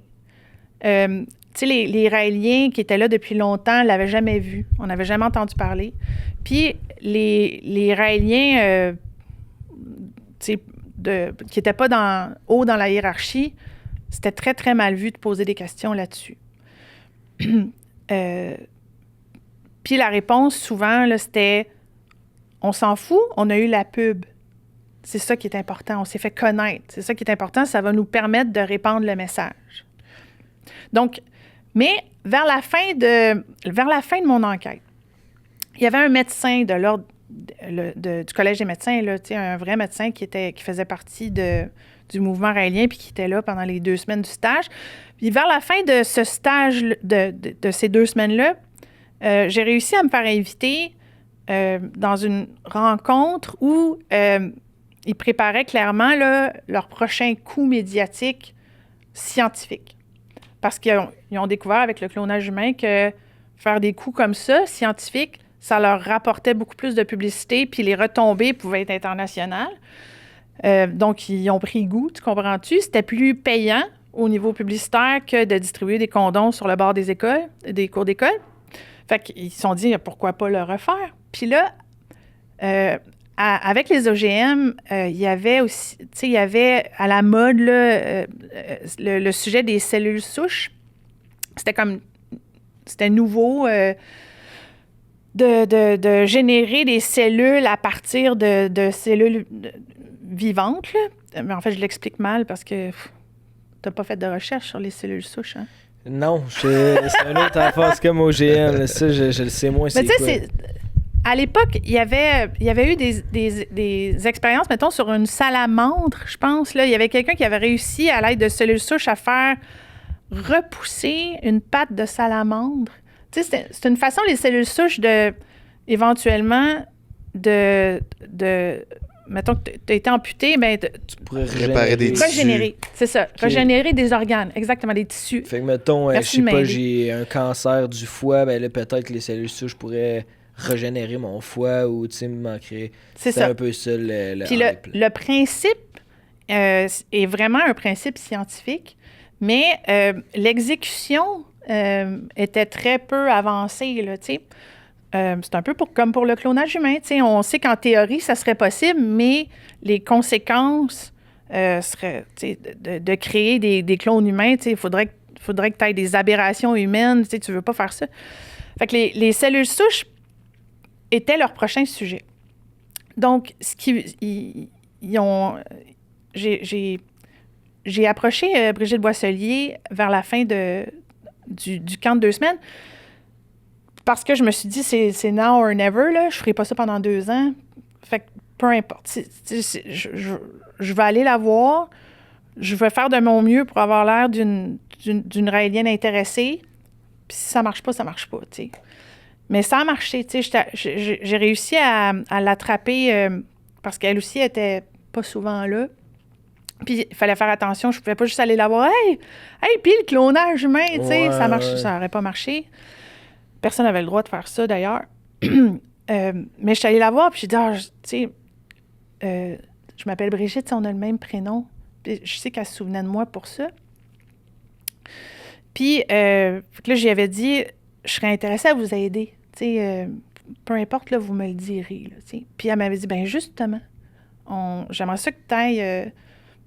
non, il y a quelqu'un qui va te contacter. Bon. Puis là, ça avait pris, je pense, une couple de jours, puis il y a un Raélien au gradé qui m'avait convoqué dans son condo à elle, qui était dans le même bâtiment du Follen que celui de Claude Varion. Puis là, je me suis présentée là, sachant pas du tout à quoi m'attendre. Puis il y avait d'autres Raéliennes qui étaient là aussi, qui avaient été sélectionnées, mais pas Manon. Puis là, ce que j'ai compris, là, grosso modo, c'est qu'ils voulaient qu'on leur fournisse des ovules pour générer des cellules souches. Ils voulaient tes ovules, dans le fond. Oui. Puis il fallait signer une décharge, puis il était pour payer pour cette chirurgie-là. Puis, il fallait être prête à voyager dans un laboratoire, dans un emplacement secret. On ne pouvait pas dire à personne où est-ce qu'on allait. On ne pouvait pas en parler même à notre conjoint. Fait que moi, j'ai dit que j'étais... Bien, j'ai attendu, là. Je voulais pas dire tout de suite, OK, je suis willing. Fait que j'ai attendu de voir qu'est-ce que les autres faisaient pour pas avoir l'air over-enthousiaste. Puis, mais aussitôt qu'il y a une autre fille qui a dit, OK, mais moi, OK. J'ai dit, OK, mais moi aussi. Puis c'est comme ça que j'ai pu connaître leur prochain coup médiatique. Là. Puis Brigitte Boisselier l'avait présenté comme ça aussi, là.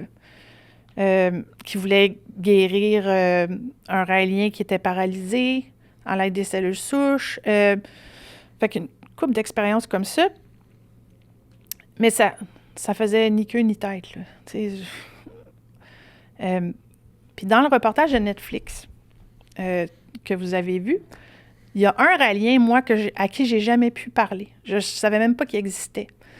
Mais lui, il travaillait réellement sur des expériences en clonage humain. J'aurais bien aimé ça y parler à cette époque-là, parce que lui a confirmé que quand ils ont fait l'annonce du clonage humain en décembre 2002, mais qui était arrivé à absolument rien, là, puis que Brigitte Boisselier, elle ne savait même pas se servir d'un microscope. Ouais. Fait que moi, je suis allée avec, tu sais, c'est clair que c'est une supercherie, là, parce que c'est pas des gens sérieux, c'est des gens endoctrinés. Il n'y avait aucune trace de femmes qui avaient eu des bébés parmi les raéliens. C'était interdit d'en parler, là, ça sentait la supercherie à plein nez. Fait que j'étais allée avec ça. Puis pas longtemps après, on a publié la première tranche du reportage dans le Journal de Montréal. Puis c'est là que les raéliens ont appris que je les avais infiltrés. Puis ça, à ce moment-là, là, ça crée un buzz, j'imagine. Là. Il y a eu ça a fait parler, ça, dans l'univers médiatique de l'époque. T'as-tu eu peur pour ta sécurité de savoir que là, ton nom, ta face était affichée à ça? Là, ils savaient là, que t'étais pas ce que tu disais que t'étais. Oui. On s'était préparés. J'ai eu des bodyguards. Je ris mais c'est pas drôle, mais pendant, je pense, c'est 2 semaines. Qui se déplaçait avec moi. C'était vraiment surréaliste. Je pensais pas que ça m'arriverait un jour. Puis, tu sais, je rentrais dans le journal par en arrière, dans une voiture aux vitres teintées, conduite par les bodyguards.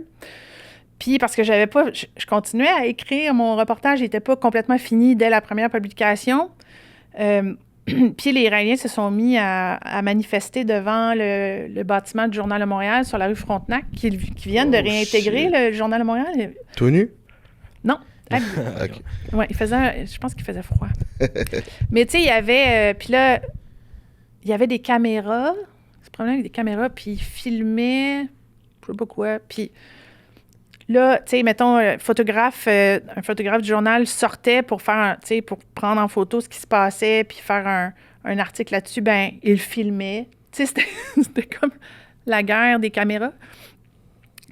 Puis après ça, après ça, j'ai écrit mon livre parce que j'avais plus de choses à dire que... Combien de temps après les articles, mettons? Mon livre est sorti 1 an après. OK. Puis je l'ai présenté au Salon du livre de Montréal. Puis là, ils m'attendaient.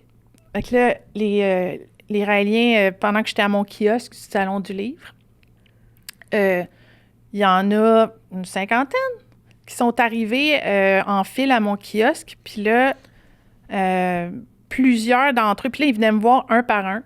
Tu les as-tu reconnus quand ils sont arrivés? Plusieurs. Fait que tu savais... non, je savais que c'était eux autres. Ah, ouais. Puis le leader de cette gang-là, c'était le numéro 2, là, celui qui a étudié en psychologie. OK. Puis qui portait une grosse médaille au cégep, là. Ouais. Fait que lui, il arrive, puis c'est ça. Puis là, tour à tour, il venait devant moi, il me fixait pendant peut-être 10 secondes chaque, un à un.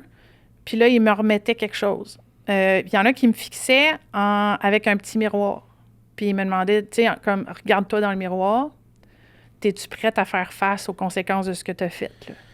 Tabarnak. Puis ils m'ont remis des lettres de menaces. Puis là, les gardiens de sécurité du Salon du livre sont venus. Mais ils n'ont rien fait. Oh, ouais. Ben, en fait, c'était pas des goons, là. Je pense qu'ils n'avaient jamais vu une affaire de même, là. Puis ils menaçaient pas ta vie nécessairement. Les lettres, tu les as pas ouvertes. Tu ne veux pas savoir si c'était encore des lettres de menace. Ben... Ouais, puis les gardes de sécurité du Salon du livre, là, ça doit pas être... C'est les derniers sur la liste de gardes de sécurité, là. Ça doit être assez relax d'habitude. Ben, c'est ce que ça avait l'air, parce que là... Puis là, il me regardait, puis là, à cette époque-là, je voulais pas dire que j'avais peur. Je voulais pas dire que j'étais intimidée parce que c'était donner raison, donner quelque chose au mouvement raélien. Fait que je restais stoïque. Puis j'essayais de le recevoir du mieux que je pouvais. Puis de pas leur montrer que ça me faisait quelque chose, tu sais. Ça a été mon réflexe, en tout cas. Je sais pas si c'était le meilleur, mais... Puis, fait que là, les gardiens de sécurité, ils sont venus me voir éventuellement. Puis là, ils disaient, est-ce que vous êtes dérangeant? Puis là, avant même que je puisse... Est-ce que c'est dérangeant? Puis là, avant même que je puisse répondre, les Raéliens répondaient, non, on est juste là, on a le droit d'être là, on est là pacifiquement. Puis moi, ce que j'avais à dire, c'est... Puis là, les gardiens de sécurité, tu sais, il y avait quand même beaucoup de monde, là, beaucoup de Raéliens, là. Qu'est-ce que tu veux que 2 gardiens de sécurité fassent, tu sais?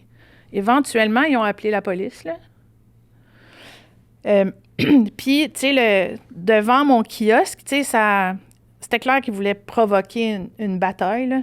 Tu sais, à un moment donné, il y a quelqu'un qui est allé les voir, puis là, le numéro 2 en question s'est mis à poussailler, puis là, tu sais, il voulait provoquer quelque chose, là. Puis je pense qu'il s'est laissé tomber à terre, ou tu sais, là... Le prof, ça, de cégep? Ouais. Oh, mais il y en avait d'autres aussi, là. Mais, tu sais, quand tu viens de faire une enquête comme ça, puis que, tu sais, tu te sens vraiment... Là, j'étais vraiment vulnérable. Il y aurait pas arrivé n'importe quoi. Ah ouais. Puis, il y a Sophie Durocher qui est venue à côté de moi, mais, tu sais, tout le monde regardait ça, là, que c'est ça, puis personne n'osait rien faire. Mais elle est venue à côté de moi, puis elle me frottait le dos, puis elle a dit, mon Dieu, tu shakes donc bien, tu sais. Puis elle essayait de leur parler, puis leur dire, genre, allez-vous-en. Puis elle était là par hasard, parce qu'elle avait un kiosque pas loin. Je l'ai vraiment beaucoup apprécié, mais ils ont fait leur show, là. Puis à un moment donné, ils ont fini par partir. Puis moi, ah oui, c'est vrai. Puis ça fait longtemps, ça fait 20 ans. Mais là, il voulait que je quitte. Puis là, il aurait applaudi, tu comprends? Ah, ouais. Il voulait que je quitte. Fait que pour moi, ma job, c'était de rester. Ouais, il fallait pas que tu leur donnes le sentiment oui, qu'ils parce avaient que réussi à te tasser. Ce que j'avais fait, c'était important. Les dénoncer, c'était important. Puis je comprends qu'ils comprenaient pas ça.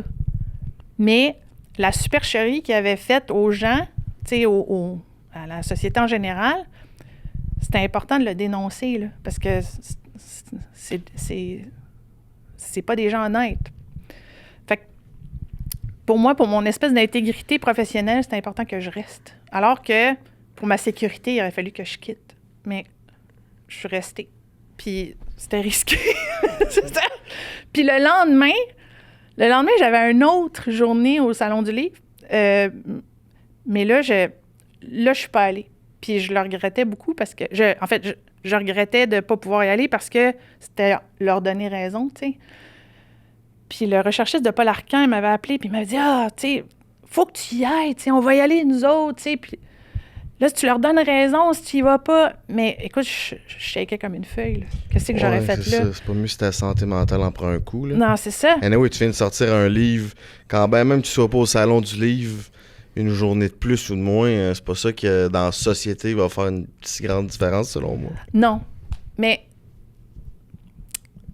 c'était leur donner raison, tu sais. Ils avaient réussi. Ouais, je comprends. Ils avaient réussi à me chasser de là, puis c'était comme une tache sur mon dossier, si tu veux. Mais c'est peu important 20 ans plus tard, là. C'est juste une histoire maintenant. Est-ce que tu as eu des traumatismes, des effets post-traumatiques après toute cette aventure-là avec les Raéliens? OK. Ben, en fait, ça m'a épuisée, là. C'est ça. Tu sais, j'avais plus de nerfs. Puis, moi, j'avais pas mal juste ma carrière dans ma vie, là. Ça prenait toute mon énergie. Tu sais, ma fille a un diagnostic d'autisme. Ouais, on la salue d'ailleurs. Elle était censée venir. Je sais pas si c'est quoi son nom, si tu veux le dire, mais. Ben, Lily Jeanne. Shout-out Lily Jeanne. Shout-out, tu viens là aussi. Elle voulait faire des ducs à la place de venir nous voir. C'est ça, c'est respectable. C'est très respectable. Sa santé avant le premier break, c'est bon. Ouais. Ben, vous êtes super fin. Je suis sûre que ça va me faire plaisir. Mais c'est ça. Fait que je pense que les choses en général, puis tu sais, elle tombe pas, elle retient pas du voisin, là. Les choses en général me prennent beaucoup plus d'énergie que la moyenne des ours. Fait qu'un an après cette enquête-là, là, j'ai fait d'autres choses, mais je me suis levée un matin, puis je voulais me faire à manger, puis j'étais plus capable. Puis je connaissais pas ça, là. Je savais même pas c'était quoi un burn-out. J'avais 32 ans. Dans la fleur de l'âge. Ben, tu fais pas de burn-out à 32 ans, tu sais. Puis c'est pas juste à cause de cette histoire-là, mais c'est sûr que celle-là, c'est celle qui m'a pris le plus d'énergie, là. Tu sais, quand tu passes à CNN, là, faut pas que tu te gourres, là. Ah, c'est de la pression. T'arrives là-dedans, et là, tous les gros shows de télé américains te veulent, tout le monde en parle, te veut. Au Québec, tu sais, tu deviens, là, rapidement, t'es au centre de la culture, là, quelqu'un qui est... Tu sais, t'étais pas autant médiatisé que ça avant, fait que c'est sûr que c'est un choc. Non seulement que tu vivais sûrement déjà un choc de quitter la secte qui t'avait comme... qui est immersif pendant plusieurs mois, là, tu sais, ça fait toute qu'une année rocambolesque. Là.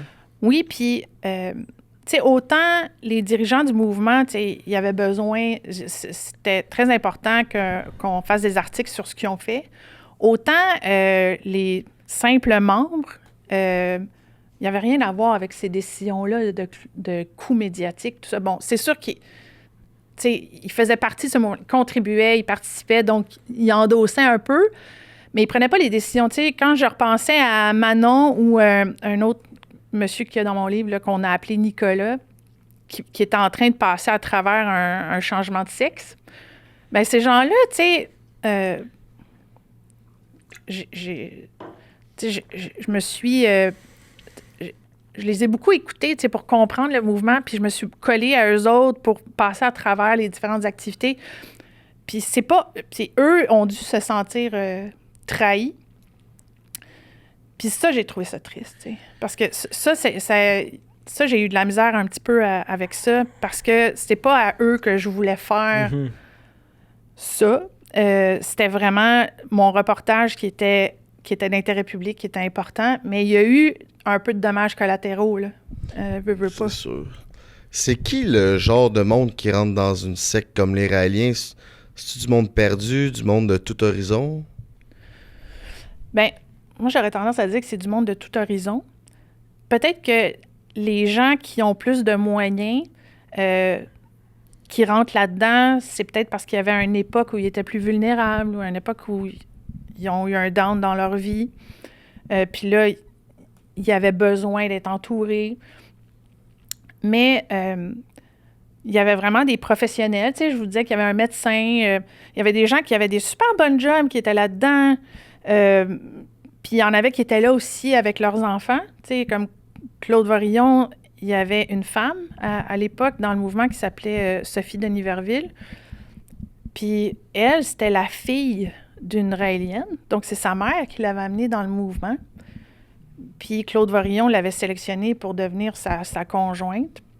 Ouais, puis il est rentré dans la tête. T'as été conçu pour me servir puis être dans ma vie. C'est comme, puis elle est née là-dedans. Fait que c'est comme, OK, c'est ça ma job. Fait que là, lui... Là, moi, je pense à sa mère, là, qui l'a comme offerte, là, tu sais. Moi, j'étais pas là, quand ça s'est fait, mais je l'ai vue sur scène, là, Sophie Denis-Verville. Tu sais, terrible, ça. Ben, tu sais, tu fais pas ça à ton enfant. Non, c'est ça. Puis les gens qui allaient là, tu peux aller là en quête de plein de trucs, mais toi, avec ce que tu as vécu puis que tu as parlé avec le monde, il est en quête de quoi, les gens qui allaient là? Bon, bien, il y en a qui étaient en quête d'un soutien, d'un réseau familial qu'il n'y avait pas, d'une appartenance à quelque chose. Puis il y en a, comme je vous dis, qui croyaient vraiment aux extraterrestres puis qui n'avaient pas trouvé d'autres endroits qui rejoignaient cette croyance-là. Mais ça, c'était la minorité des gens, là. C'est vraiment genre 5 à 10 % des gens qui étaient là. Puis il y en a d'autres qui étaient là un peu comme pour Claude Vorillon, c'est-à-dire pour avoir du pouvoir sur d'autres, tu sais, qui étaient haut gradés puis qui aimaient ça, là, pouvoir dominer des gens un peu, puis leur dire quoi faire, et alors, tu sais, qu'il y ait un pool un peu de serviteurs, là. mais il y avait beaucoup de gens quand même vulnérables qui étaient là. Des femmes un peu perdues dans la vie, qui s'étaient égarées pendant un bout de temps, qui avaient peut-être fait de la prostitution, qui avaient sombré dans la drogue, qui avaient perdu leur réseau de soutien. Bien, ils rentraient là-dedans, ils étaient accueillis à bras ouverts. Ils n'étaient pas jugés de leur passé, puis sauf que, c'est ça, ils étaient quand même obligés de servir le gourou, là. Donc, je sais pas si je l'ai bien répondu, là, mais je pensais, moi, trouver des gens qui étaient vulnérables ou qui n'avaient pas eu des bons parents, ou, qui n'avaient pas des bonnes jobs, qui étaient pauvres. Non, j'ai vraiment trouvé tout ce qu'on retrouve dans la société. Pas de profil type. Au niveau financier, dans une secte comme Raël, c'est quoi qu'ils te demandent en termes de pourcentage de salaire, de contribution volontaire? Comment qu'ils te sollicitaient? Puis c'était quoi les pourcentages? Oui. Donc, quand tu devenais membre, tu t'engageais à donner environ 10 de ton salaire. Mais aussi, tu sais, à toutes les activités, il fallait que tu t'inscrives. Puis là, il fallait que tu payes des frais d'inscription. Puis pendant les activités, bien là, souvent quand tu sortais, il y avait des kiosques. Puis là, on t'encourageait à acheter, par exemple, des vidéos, des cassettes, là, des VCR, on n'a plus ça aujourd'hui, mais puis qui étaient vendus, je pense, c'est 25 $. Puis c'était des enseignements. En fait, c'était juste quand Claude Varillon il était sur scène au Jésus, il était filmé. Mais c'est ça qu'il vendait 25 $ la cassette. Fait que tu sais, c'était pas... Il était marketing à Taverne. Ah, mais ça. Puis aussi, c'était filmé en train de chanter. Puis il avait fait aussi des cassettes audio de ses chansons. Il encourageait les Israéliens à acheter ça, à le faire jouer chez eux. Puis il y en avait qui le faisaient, là. Les médailles, tu sais, fallait que tu achètes la plus grosse médaille possible pour être dans les bonnes grâces. Puis ces médailles-là, c'était vraiment du toc, là. Puis ils vendaient ça 80 $. Puis ils disaient que c'était en argent. C'était pas en argent pantoute, là. Tu sais, j'ai fait checker la mienne, là. C'était pas en argent du tout, là. Puis tout était monnayé. Tu sais, pendant les rassemblements, ils passaient un chapeau, un peu comme à l'église, là, la dîme, la quête. Puis là, si tu sortais pas d'argent, bien, les gens le voyaient. Mais en fait, si tu sortais du cash, les gens le voyaient. Fait que moi, à chaque fois, dans ces affaires-là, je mettais un gros 20 $. Dans ce temps-là, c'était peut-être plus qu'aujourd'hui. Ouais. Mais tu sais, c'est pas tout le monde qui mettait 20 $. Fait que là, OK, elle, c'est une vraie, là. Tu sais. Ben, c'est ça. Pendant le camp de 2 semaines, à chaque soir, quasiment, il y avait une levée de fonds pour quelque chose. Puis, à un moment donné, ça, c'était vraiment sick, là, mais pas dans le bon sens. Il avait mis sur scène, tu sais, tout le monde était dans l'auditorium, là, tu sais, des centaines de personnes, puis il avait mis sur scène des photos de la conjointe de Claude Varillon, nue, posant nue. Puis là, c'était une vente aux enchères. Ben voyons donc. Ouais. Ouais. Puis c'était pour le mouvement, là. Puis même, je me demande si c'était pas pour... c'était pas pour la poche de Claude Varillon, là, ses frais personnels, là. Parce que les gens étaient aussi encouragés, je pense, à donner 2 % de leur salaire en plus pour Claude Varillon, pour ses frais personnels, sa course automobile, sa subsistance, tout ça. Fait il y avait toutes sortes de prétextes pour donner du cash, là. Ouais. Puis moi, je suis curieux, on n'a pas abordé le sujet des anges à Raël. C'était quoi ça? C'était un réseau de filles qu'il y avait pour lui? C'était quoi? Comment ça marchait, ces anges? Fait que ça, c'était... Premièrement, il fallait que tu sois belle. Moi, je qualifiais pas. Puis j'étais... Ah ouais, t'as pas fait la cote? Non, j'ai pas fait de la cote. Mais ma collègue photographe s'est fait approcher, elle. Tu sais, Chantal, elle s'habillerait en armée, puis elle serait super cute, pareil. Là. Je dirais, elle est faite dans... elle s'est fait approcher, mais... fait comme ça, on a pu voir c'était quoi le processus. Il faut que tu remplisses un formulaire. Puis... Parce qu'elle a fait les étapes, elle, là, pour devenir un... Ben en fait, elle n'a pas vraiment eu le temps parce que quand c'est arrivé, on était plus vers la fin de l'enquête. Okay. Mais on a pu voir c'était quoi le processus. Puis il y avait c'est un groupe de femmes qui... dans ce groupe-là, il y a aussi des échelons. puis le sous-groupe le plus élite a le droit d'avoir des relations sexuelles juste avec Claude Varillon. Ça, c'est les Ou plumes entre elles. rouges, ça, si je Je me souviens plus c'est quelle plume. Rose. Rose. Rose. Il y a rose, blanche. Blanche. Ouais, je m'excuse, j'ai pas. Bah, je Pas grave, pas t'inquiète. grave. Puis ils sont aussi sont disposés pour les Elohim quand ils vont arriver, C'est vrai. puis pour Petit Claude. C'est ça, parce que c'est le représentant sur Terre des Elohim, fait que c'est bon pour lui. C'est ça, mais il y a aussi, je pense, des hauts gradés, des fois, qui pouvaient se servir dans le pool d'anges, là. Mais c'était pas des femmes qui avaient le droit d'avoir des relations sexuelles avec le commun des mortels. Ils signaient un contrat comme de quoi, je pense que les plumes roses signaient un contrat comme de quoi ils pouvaient pas avoir de relations sexuelles avec personne d'autre que Claude Raël. Puis, il fallait qu'ils servent aussi, pas juste de cette façon-là, mais tu sais, qu'ils voient à ses moindres besoins. Ça pouvait aller de lui laver les cheveux, à y faire son souper, à faire son ménage, à le conduire, à... Tu sais, ses moindres besoins étaient comblés par ce groupe-là, puis par d'autres aussi raéliens qui avaient des aptitudes pour faire ce qu'il avait besoin qu'il soit fait. Là, son char était fourni, par exemple. Le condo, son condo, c'est les Raéliens qui l'avaient construit. Donc, c'est ça. Ça m'a fait... Le bout de tout ce qu'il dit, genre que les anges aux plumes roses, ils peuvent juste coucher avec les Elohim ou lui, mais dans le fond, juste lui. Je trouvais ça... Parce qu'il expliquait à tous ses disciples que t'as pas le droit d'être jaloux puis t'as pas le droit de posséder une fille. Fait que lui, il avait le droit de coucher avec la blonde à n'importe qui dans la secte parce que c'est ça, dans la secte, on est censé tous s'aimer. Mais lui, ses préférés, par exemple, personne peut y toucher. Fait que non, mais comme... Faut pas que tu cherches la logique dans ce qu'il dit. C'est lui qui définit la vérité. C'est ça. C'est pas nécessairement logique. Puis ça, c'est un phénomène de quelqu'un qui est un peu sociopathe, là, puis narcissique, puis gourou. Tu peux avoir le plein contrôle sur les gens quand ils savent plus quoi penser, autre que ce que tu leur dis qui est vrai. Ouais.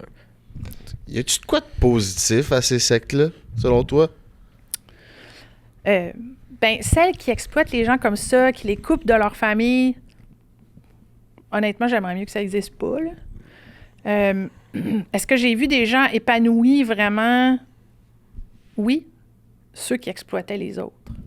Ok, ouais. Fait que non. Par contre, c'est pas tous les groupes religieux là, qu'il faut pas tous les mettre dans le même panier. Il y en a qui, tu sais... Mais c'est sûr que si tu es mal à l'aise, si tu te sens forcé de faire des choses, si tu sens de la pression pour donner de l'argent que tu n'as pas nécessairement... Déjà, c'est des signes, là. Si on te dit que tu es l'élite de la société, ça en est un autre signe, que c'est peut-être un groupe un peu malsain. Puis si tu sens que tu n'as pas le droit d'exercer ton sens critique, aussi, que les questions sont mal vues, c'est un autre signal d'alarme. Mais tu sais, il y a des groupes religieux soft qui peuvent apporter des choses, la spiritualité aux gens, tu sais, mais pas celui-là. Celui-là, je le recommanderais pas. Ouais. Il y avait combien de... Tu sais, au plus gros de mouvement, il était 500, 1000, 10 000? Ah, eux autres, ils disaient qu'ils étaient des centaines de milliers à travers le monde. Non. Au Québec, ils étaient entre 4 et 500 max. Au plus gros, là. OK, Ouais, c'est pas si gros. Non, mais c'est ça, ils grossissaient toujours leur shit. Ouais. Mais on dirait qu'avec tous les scandales qu'ils faisaient puis la présence qu'il y avait dans les médias, on dirait que ça rend l'idée du mouvement peut-être plus gros que ce que c'était, là, parce que c'est tellement justement champ gauche comme histoire que pas beaucoup de monde vont s'enrôler là-dedans, mais ils prenaient tellement de place que tu fais comme ça doit être huge leur affaire. Ouais, la couverture, l'image, hein. C'est ça, tu sais, il y avait une image de luxe. Son branding, c'est ça, c'était son message, là. Ouais. Brigitte, on a un segment meuble RD pour toi. Pour moi? T'es-tu confortablement assis dans ton Enjoy? Sérieux, je l'aime, moi, sérieux. Si tu veux, tu peux même te jacker genre pour le segment, là, sans ouais. toi bien à Je l'aise. sais pas c'est quoi votre segment, là, mais j'aime le fauteuil. Ouais. C'est le segment Rapid Fire Question présenté par Meuble RD. On aurait dû te mettre direct de même en partant. Ouais, J'aime la couleur pis tout. Fait que dans le fond, Émile va te poser en 1 minute. Attends, je vais prendre de l'eau. Ouais, tu vas en avoir besoin si t'as la gueule, si ça se fait. il va te poser le plus de questions possible, puis toi, il faut que tu répondes le plus rapidement possible en 1 minute. OK. Fait que si tu peux pas répondre ou tu veux pas répondre, tu dis pause. Passe. Fait que tu peux faire les questions, les réponses les plus courtes possibles. Exact. OK. T'es-tu prête? Oui. T'es sûr? Oui. Ça part. On a BG, 1 minute. timer prêt? 3, 2, 1, go! C'est quoi la plus grande qualité de Raël? Il parle. Beaucoup. C'est quand le moment que tu as le plus douté de ton infiltration? Douter. Ben, quand on a eu notre épreuve de notre test de fidélité. Ça regarder la... Ah, OK, c'est test de fidélité. Est-ce que tu dormais bien le soir comme dans un bon matelas meublardé ou t'étais tout le temps en mode espionne pendant cette période-là? Ah, j'étais en hyper-vigilance. J'ai super mal dormi. Tu dirais quoi à Raël si tu pouvais y parler aujourd'hui en une phrase?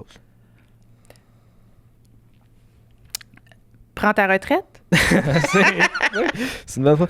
Est-ce que tu as gardé le contact avec des personnes dans le mouvement, Raélien? Non. C'est quoi la pièce de ta maison qui représente le mieux ta personnalité, Brigitte? L'ancienne chambre de ma fille que j'ai convertie en petit salon. Fort. Si tu avais un autre contrat de journaliste d'enquête à faire aujourd'hui, t'enquêterais sur quoi? Quelque chose qui a rapport avec la désinformation. It's over. Comme t'as été bonne, 8 tu as répondu à questions. 8. C'est beaucoup? Ouais, c'est bon. C'était Alright. très bon. Fait que là, il faut que je me... Ouais, tu peux rester de même, Tu ça peux te rester de même tente, si là. tu veux. Ah oui, ok. Mets-toi bien à Non, c'est l'aise. pas poli. Fait Mais que- sérieux, on est bien en maudit.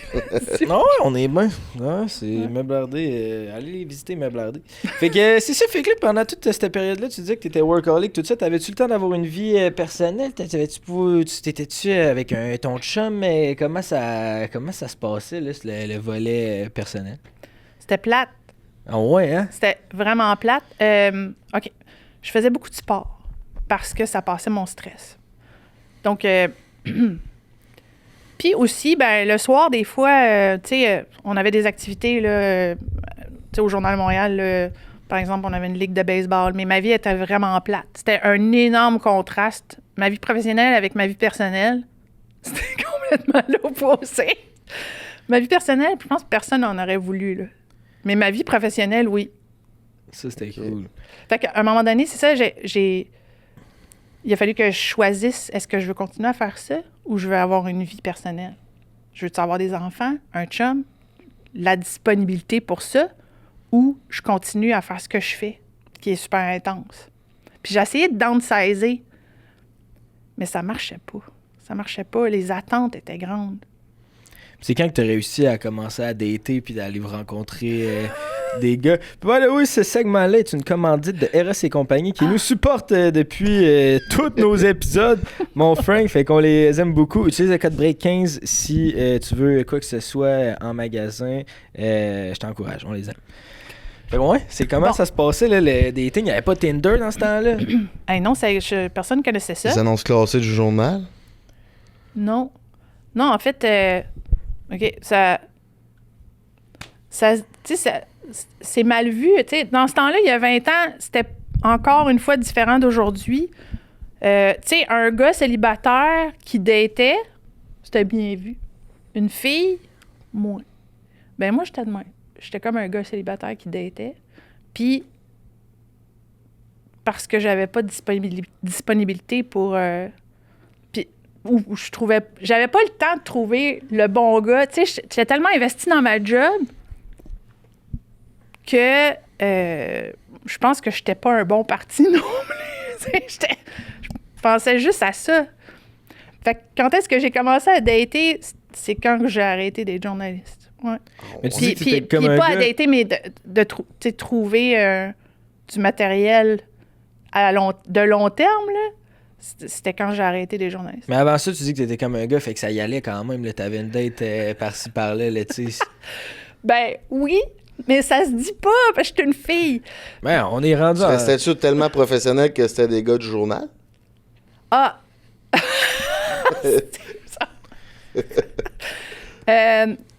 Ben oui, j'ai eu des chums au journal. Là, je l'ai dit au pluriel, hein. C'est niaiseuse. Mais je vais vous le dire de même si ça se dit pas, OK? Mais les princes charmants que j'aurais choisis, ils n'étaient pas accessibles. Donc, je prenais ce qui était disponible. Ça se dit-tu, ça? Ben ouais, ça se dit.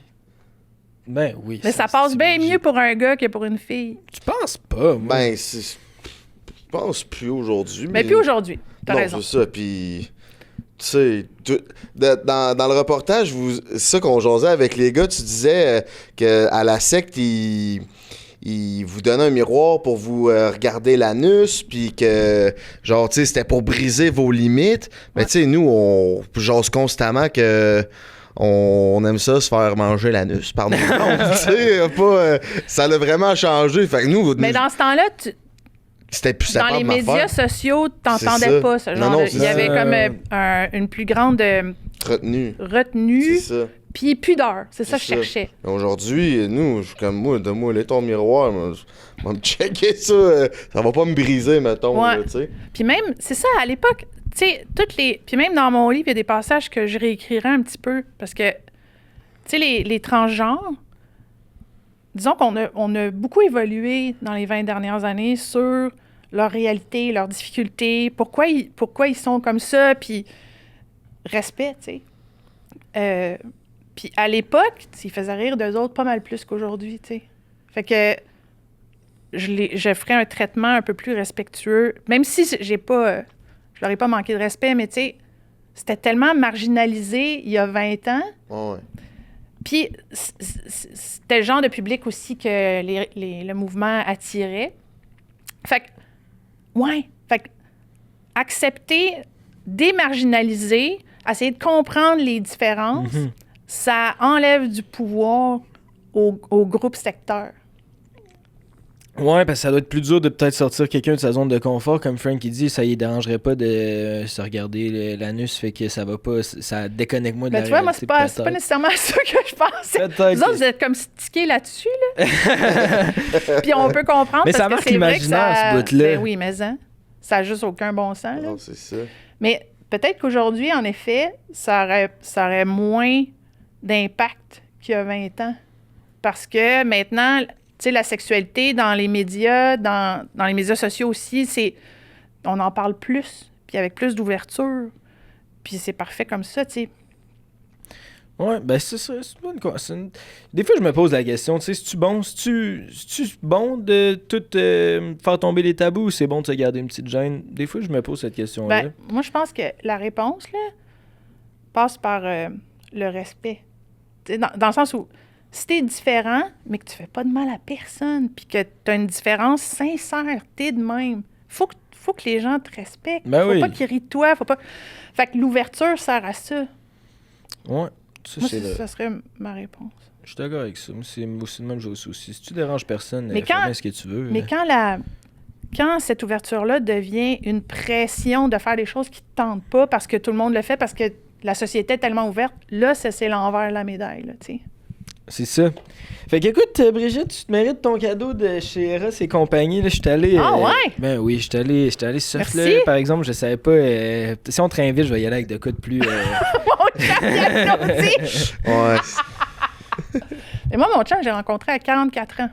Oh ouais, OK. Fait que, all the single ladies out there, il y a de l'espoir. Il y a de l'espoir. Ça fait quand même... Tu es un gars du journal? Non. Non. Non. Il est Mais tu fais vraiment... quoi aujourd'hui? Aujourd'hui, vous voulez dire, à part profiter de mon cadeau d'Eros et compagnie, là, Ah, mais il est soft, pour vrai. J'aurais dit avoir su que t'avais passé des gars du journal. J'aurais amené... Hey! non, j'ai pas dit ça, moi! Ouais, non, Passer des excuse-moi, gars du on va journal. couper ce bout-là. En tout cas, mais... voyons, c'était quoi la question? Qu'est-ce que tu fais de bon aujourd'hui? Ah oui, excuse-moi. Donc, je me suis recyclée en... J'ai eu comme 2 années où j'ai quitté le journalisme parce que j'arrivais pas à faire ce métier-là puis à avoir un train de vie sain pour moi. J'étais toujours en déficit d'énergie, là, mais important. Donc, pendant 2 ans, j'ai cherché à faire d'autres choses, puis je suis tombée sur le domaine du génie de conseil un peu par hasard. Il y avait une firme de génie de conseil qui était dans ma ville. J'ai commencé comme adjointe de projet là, fait que je révisais du texte. Je suis toujours restée dans le texte. À Grenby? Non, j'étais à Mont-Saint-Hilaire. OK. Puis de fil en aiguille, à force de lire des documents, ben, je suis... Tu sais, c'est ma nature, là. J'en suis venue à suggérer des modifications, à apprendre sur ce domaine-là.